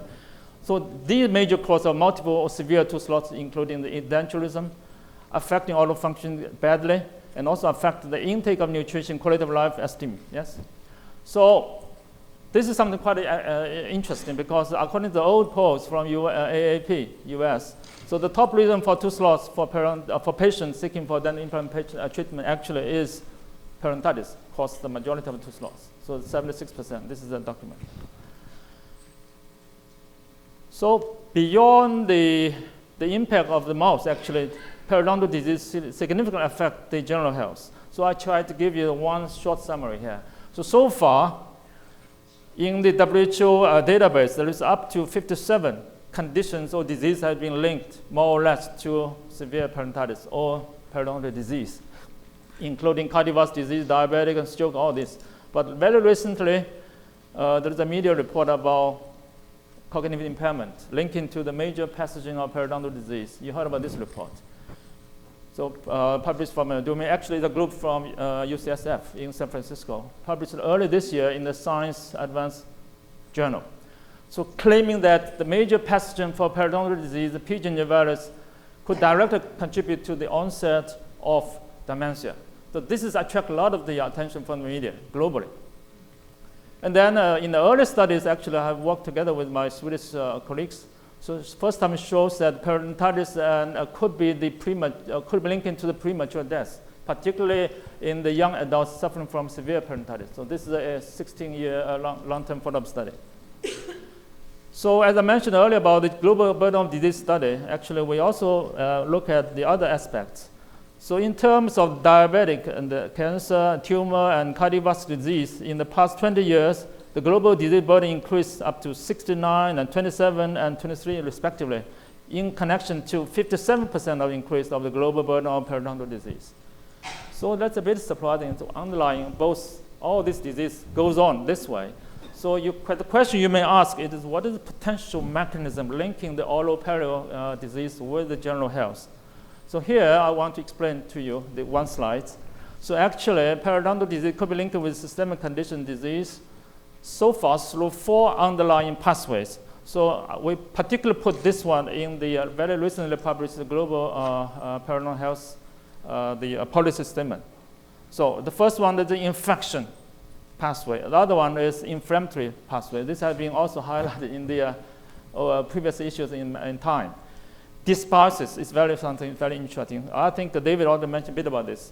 The dysbiosis of the oral microbiome in the mouth, particularly in the periodontitis patients, could affect significantly the gut microbiome. So shift from symbiosis towards the dysbiosis, that critically accounts for weaken the systemic inflammatory the conditions and also weaken the immune response. So the last one is shared common risk factors such as obesity, overconsumption of sugars, and also in particular the smoking. So here I want to share with you a very latest piece of paper from our group. So we just recently published a paper in the official journal of American Academy of Periodontology, Journal of Periodontology. First time shows that, quite exciting. Periodontal status may reflect the overall host susceptibility to the onset of common systemic comorbidities, not a single disease, diabetic. We look at the multiple. So including diabetic, cardiovascular disease, lung infections, cancer, stroke, cognitive impairment, hypertension, and dyslipidemia. So that means in the future, theoretically, susceptible individuals could be potentially identified through assessing their periodontal conditions. So Joerg already gave you a latest knowledge how you could easily pick up, identify the risk individuals through the simple assessment.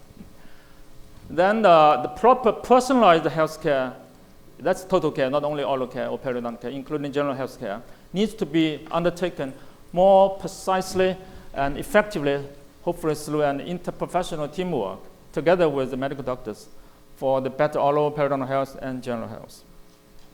So actually this finding has been supported by a previous evidence highlighted in the Science magazine. That's the leading journal in the world, to talking about potentially the disease, all the disease in humans could follow some sort of overlapping network module concept. That means through this concept, there is a chain of disease could be linked strongly. They can develop a bit earlier or late, but they can link together, so-called disease network nodules. So show significant co-expression patterns symptom similarity and comorbidities. So this is exciting. And then this is the keyword called intercom-based platform may predict in the future molecular comorbidities among the phenotypically related diseases, series of diseases. So even without sharing the primary disease genes. So that indicates the importance of the environmental factors for modifying the disease onset and promoting the disease progression. So let's also need to highlight, because our first other two speakers, David and Stefan, talking about surgical, non-surgical treatment for the disease, yes? So now I want to highlight what is the value of periodontal treatment. The problem is globally, I share a lot of information with the general dentists. When I provided periodontal care, I can't charge. The patient don't understand what's the value. Implant, yes, they can tell you, oh, this is implant, or the filling, or crown, or bridge, yes?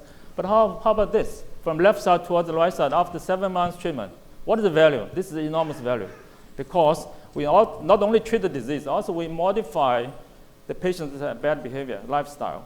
So promoting lifestyle health. So this is great for the patient.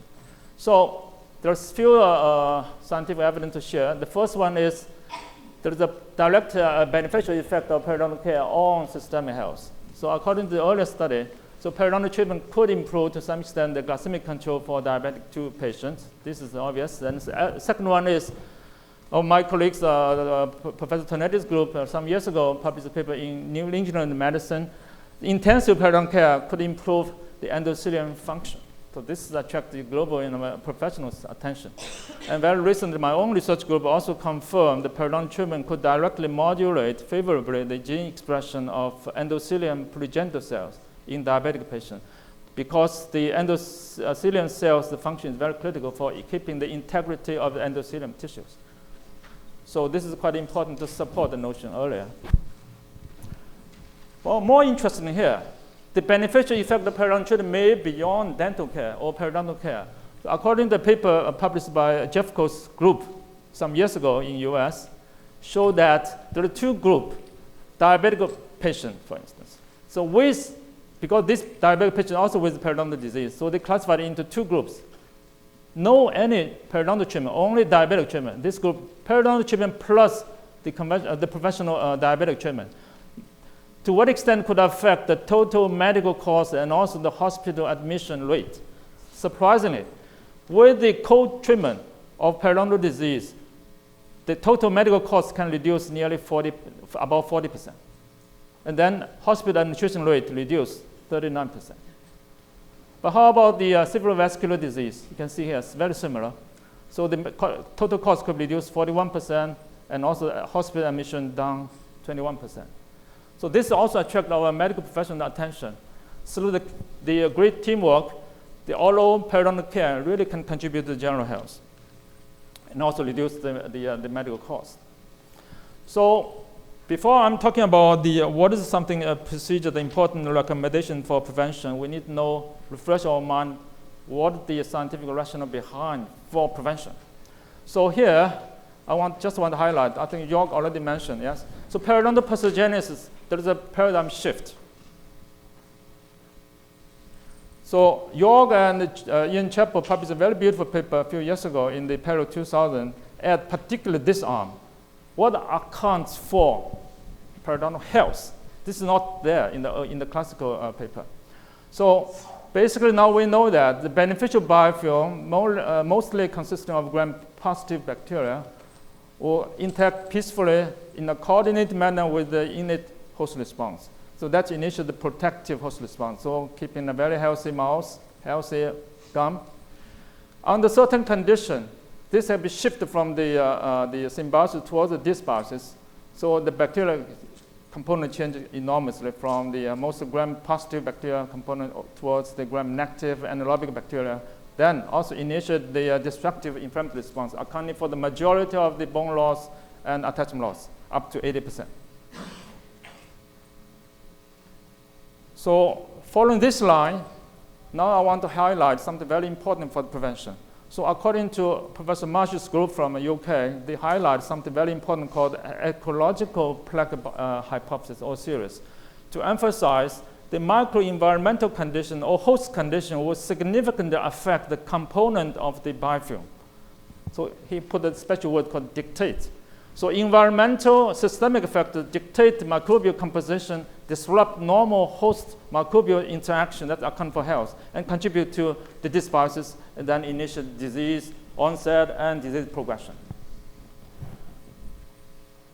So in the follow-up paper by our good friends Mark Bartle from Australia and Tom van Dijk from Boston, to highlight the importance of controlling the inflammation or controlling the environmental factors. That's why I want to highlight the 4 points here. So in the clinical practice, we have to further emphasize on controlling plaque biofilm, controlling oral, periodontal, or implant inflammation, and also controlling the common risk factors such as smoking, and also in the same time promoting healthy lifestyle. So David already mentioned in his lecture, healthy food helps us reduce inflammation. So promoting healthy lifestyle is one of the key issues for prevention. So now let's shift towards how to do it. So one by one, same or different, the individuals. So-called evaluations in periodontal accessibility. You and me and others are the same or different. So actually the evidence shows that people varies greatly in terms of the periodontal accessibility, in terms of the severity and extent of the disease presented themselves first time in the clinical practice, dental clinic. The other one is the rate of disease progression different. The third one is the response to treatment. Same treatment and different response among different individuals. And also the response to the long-term supportive care also different. That's why scientifically, professionally, we need to develop individualized protocol or treatment plan even for the prevention. So you can see this is the global figure. It's roughly 5 to 20% of susceptible individuals according to different data set from different countries. Yeah. So this is one of my patients, just show you here. 31 years old young guy, young man. First time came to my clinic for consultation. What you can do?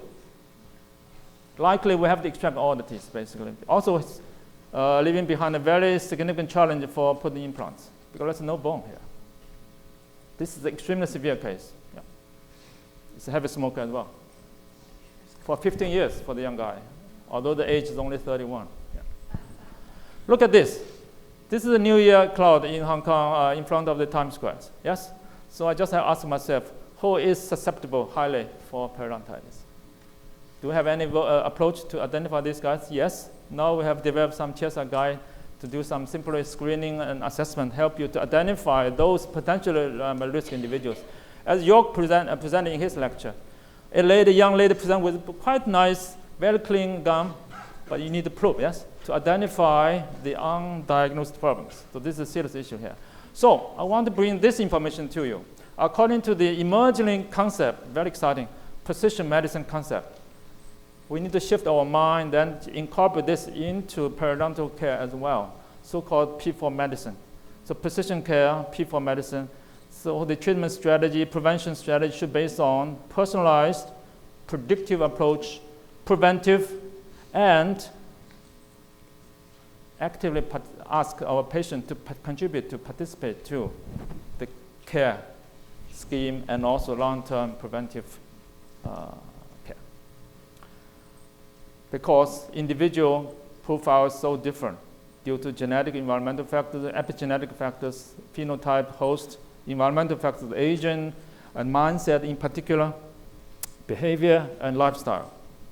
So currently, there is a top expert try to develop so-called susceptible biomarker. In the very near future, could help our clinician to, through some biological test, can identify these susceptible individuals for oral health, for oral disease, periodontal disease, also for general disease. So now we know there is a big challenge worldwide. The global oral periodontal disease burden is huge. The public awareness of oral periodontal health lower or very low in some developing countries. Oral care in clinical practice mainly focus on, I think, unfortunately, more on treatment, less on prevention. So in my early report, I described this kind of patient called symptom-driven dental visit. In other words, through my interaction with Hong Kong media, there is no pain, no problem, never show themselves. But this is much better in Europe and US, yes? But in other developing countries, it's quite poor. So symptom-driven dental visit is one of the big problems. We need to tackle this seriously. So basically, they're seeking treatment for the disease consequent outcome instead of controlling the cause root, the roots of the problems. Yes.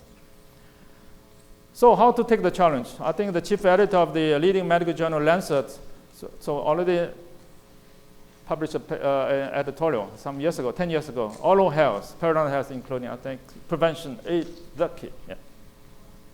So we need to add one more word I like: proactive prevention.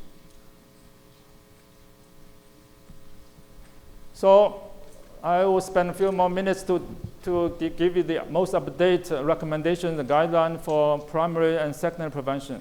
So basically, the evidence is based on a series paper from European Federation of Periodontology workshop, including the first global consensus on periodontal health. I'm going to talk about this in minutes, including the first global periodontal health policy statement approved by the General Assembly last year in Argentina with very high votes, 95.6% votes from the powerhouse. It now become the global policy for this. And then the white paper, also including the two simple, very nice guidelines from the European Federation of Periodontology. So I'm going through 4 slides, okay? So I will read out one by one with the key messages. In terms of primary prevention of periodontal diseases, so first, periodontal disease can be prevented and managed effectively. We need to deliver this message strongly to our patients and also to the community. Promoting healthy lifestyle behavior change for controlling risk factors is the key element in goals planning self-monitoring approach, so-called GPSA approach. And also ask, advise, and refer approach for smokers in particular, this high-risk individual, called the AAR approach. Periodontal examination, diagnosis, and risk assessment do help determine the appropriate preventive care and treatment needs for early identification and management of gingivitis. So we have to emphasize gingivitis is so key to control this. But unfortunately, the prevalence of gingivitis globally is very, very high, particularly among the young adults. So professional oral health instruction for mechanical plaque control. So the standard recommendation is twice daily for at least 2 minutes. At least 2 minutes, particularly for severe periodontitis, 2 minutes may be not enough. You need to go even more, 4 minutes or 5 minutes. So using fluoride toothpaste with reinforcement of the oral hygiene instruction in the coming follow-up visits. So motivating self-care approach by themselves. So it is of profound importance in clinical practice. So there's some data shows that manual toothbrush could reduce overall the plaque level about 42%, so with the range. Then electronic toothbrush maybe by 46%. I think I want to emphasize actually the appropriate brushing method is the key instead of this or that, instead of time, how long. Even you spend 1 hour, but if you don't do the job, it will attract, make a lot of the trauma. So this is critical. Okay, the appropriate approach is so critical. Daily interdental cleaning is the key. So we need to advise our patient appropriately whether the flossing or interdental brush or stick, single tufts, sometimes very useful for the isolated or rich molar niche. Yes, but basically I think professionally will recommend interdental brush. But for healthy individuals, the dental floss works quite well. So. Professional mechanical plaque removal called PMPR, that's the word from European Federation of Periodontology, was OHR. It's a must. You have to add OHR, okay? So significantly contributes to controlling plaque biofilms and gingival inflammation. So for severe gingivitis patient or high-risk individuals, probably some adjunctive approach could be undertaken, such as correction mouth rinse. So periodontal screening for all new patients, we need to strongly recommend this, and also provide the regular dental care. Although periodontal health education should start from preschool period, if possible. So we openly promote this globally, asking the government and the school system to pay attention to this. And proactive behavior change are fundamental basically to sustain the improvements in periodontal health status. So gingival bleeding, this is the common sense now. Gingival bleeding is an early sign of disease, periodontal disease, a risk marker for the onset and progression of the subsequent periodontitis. Should be highlighted in public health campaign, professional information leaflet, sheet, and labeling even for the oral healthcare products. And professional care needs to be sought whenever it is present and persists. So this is a strong message to our public. It's very, very important because this is easier to identify in from the mirror or through their life experience. Yes, the gum bleeding. To bite the apple, oh, there's a gum bleeding. So this is the early sign. It's very, very important to ask our public and patient to pay attention to this. So when gingival bleeding is present, so self-medications, patients try it themselves, yes, to help themselves. Self-medication may mask more serious underlying periodontal disease. The disease serious is a mask. Yeah? So professional advice and care should be sought timely, in time. Don't wait. So professional preventive care alone is inappropriate and insufficient. So we need to emphasize the two words here, in periodontitis patients in particular. And they require effective treatment for their periodontal condition first, following the advice from Joerg, from David, and also from Stefan. According to the case, you need to provide the best possible diagnosis, early treatment, non-surgical and surgical.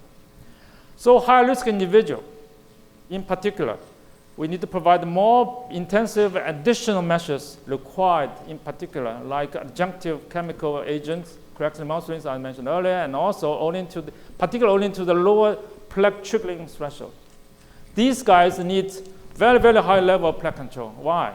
Because the trickling threshold is very low. Because the susceptible host, due to susceptible host, the inflammatory response easily can be triggered highly by the uncontrolled plaque biofilm. So for the secondary prevention of periodontitis and disease recurrence, we need to emphasize first, for optimal long-term tooth retention and oral function. So patients participating in secondary prevention programs require completion of the active phase of periodontal therapy. So this is so critical for achieving the individually set treatment goals. The endpoints for the active periodontal treatment should be documented before supportive periodontal therapy called SPT. So this is a recommendation. Resolution of the inflammation should achieving for the full mouth bleeding and probing percentage less 15%. If possible, less 10%. Without pus. No deep pocket over 5. I have a very rich lady with me, 72 years old, started with a BOP, 86%. After my treatment, down to 17%. Then I said, honey, could you work together with me? Let's achieve something you never can expect. So 3 months later, this dropped down to 11%. Then I said, honey, let's make something break the world record. So now down to 2%. She's so proud of herself in her Richmond's club. She can claim confidently, I am one of the 1% the best oral health, oral conditions, certified by Professor Jin. Yes? So this is a great promotion for everybody. Aiming for maintaining periodontal stability and preventing disease recurrence and progression in well-treated periodontitis patients. This is very, very important. Of course, this should be undertaken following the risk assessment. For long-term success of periodontal treatment, the essential secondary prevention program should be individually designed, as I mentioned earlier, and undertaken according to patient's risk profile with appropriate frequency of maintenance, enhance the supportive periodontal therapy if needed. So about 2 to 4 visits, depends on the individual profiles, and with very good patient compliance is so critical. So adopting healthy lifestyle with behavior change, establishing a healthy mind. I want to emphasize the healthy mind is so critical. So for oral periodontal health and general health, such as quitting smoking, controlling the stress, BMI, good sleep, healthy lifestyle, and exercise. So professional supportive periodontal therapy, including PMPR, so full mouth periodontal re-examination for early detecting signs of gingival inflammation, periodontitis, assessing patient oral hygiene performance, compliance, and motivation, reinforcement of oral hygiene instruction. Proactive health promotion, slow common risk factor approach. This has been strongly recommended by WHO in line with the professional medical doctors. Yes? So continual risk factors such as smoking or systemic disease like diabetic. Intensive mechanical control of supra and subgingival plaque biofilms characterize local risk factors is so critical. And also adjunctive chemical agent can be provided for this highly susceptible individual. So lifelong, individualized, and regular supportive periodontal therapy is a must. So successful prevention for avoiding disease recurrence and tooth loss for lifelong dramatically reduce the expenditures for the crown, the bridge, or all the other restorative treatment needs, yes, including denture and implants. So in this regard, it's quite important to identify the high-risk individuals in the clinical practice, how to do it. So based on the periodontal susceptibility and risk assessment, we may work. So in the past, there are 5 risk assessment models have been identified. In particular, the first one developed by Professor Lloyd Page from Seattle some years ago, so periodontal risk calculator, and also notably the other one developed by Professor Land and Tonetti some years ago called the Periodontal Risk Assessment, PRA. So the PRA has been validated in a long-term follow-up study over 10 years.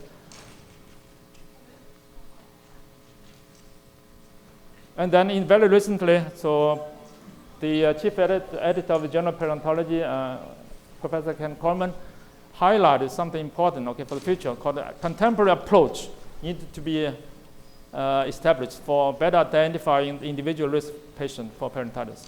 So this is something like a recommendation. Integration of multi-risk factors could be a very important approach. So actually, this concept has been incorporated fully in the new classification of periodontal disease, particularly through the classify the patient or disease into staging and grading systems. So there are a few more slides to show what's the way out for the future in the big picture globally. So we have new opportunities. We need to develop the global strategy and teamwork and take actions. So first of all, I'd like to highlight something maybe you are not so interested, but I want to highlight. So WHO already issued so-called HIAP, health in all policy framework for all the member countries to take the action. So HIAP then approaches public policies across all the sectors that systemically takes into account the health implications of decisions, seek synergies, and avoids harmful health impacts in order to improve population health and health equality.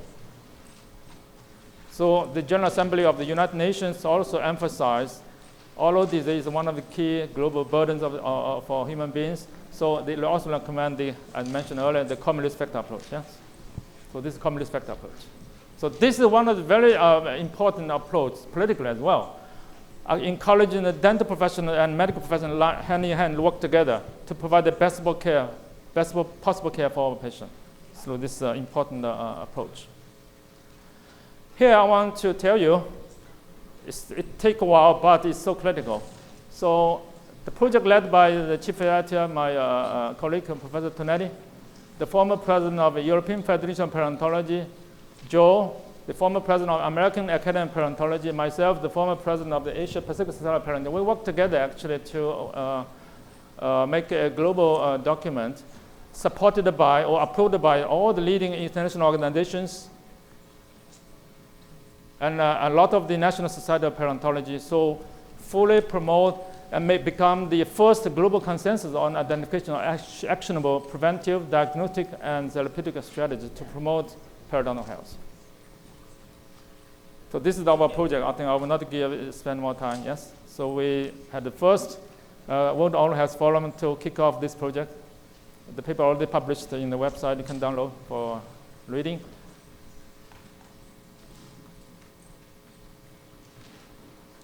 And then we developed various kind of toolkits and access for you to appreciate them, including the white paper, yes, global policy statement, and chairside guide, particularly version 2 on your hands. So take-home message, periodontal disease remains a major global health burden with huge socio-economic impact. Periodontal disease and systemic disease conditions are closely linked, so slow the underlying pathways of infection, inflammation, dysbiosis, and common risk factors. It's time now to incorporate the proactive prevention and oral periodontal healthcare into the total healthcare regime, integrated with the non-communicable disease agenda.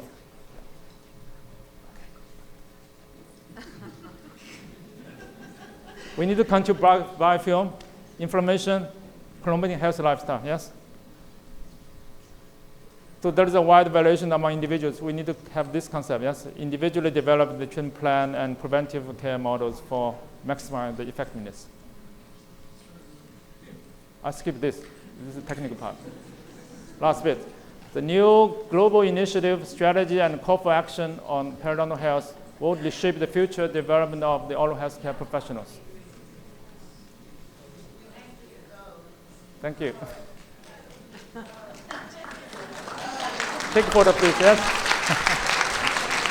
Let me read, this is quite important. Yeah. So PMA, PR, and proactive oral hygiene reinforcement are the focus of preventive care to control plaque biofilm and gingival inflammation and to motivate the patient health mind, yes? That's critical. So oral periodontal health education should start from school time. Periodontal screening and regular assessment, including social monitoring, are essential. So effective control of periodontitis is crucial prior to undertaking long-term supportive care. Personalized and enhanced preventive program need to be undertaken for susceptible individuals in particular. Then successful implementation of preventive program can markedly reduce the expenditure for oral, even medical health care. So we should work together, yes, through the global teamwork for achieving our goal. These are the reference. You can take a photo if you want for the further study. Yeah. So I'd like to thank Charlotte. She worked very hard for us, including the former staff of Virginia, for the excellent support for this project, and also for GSK, EMS, and P&G to support our program. Thank you.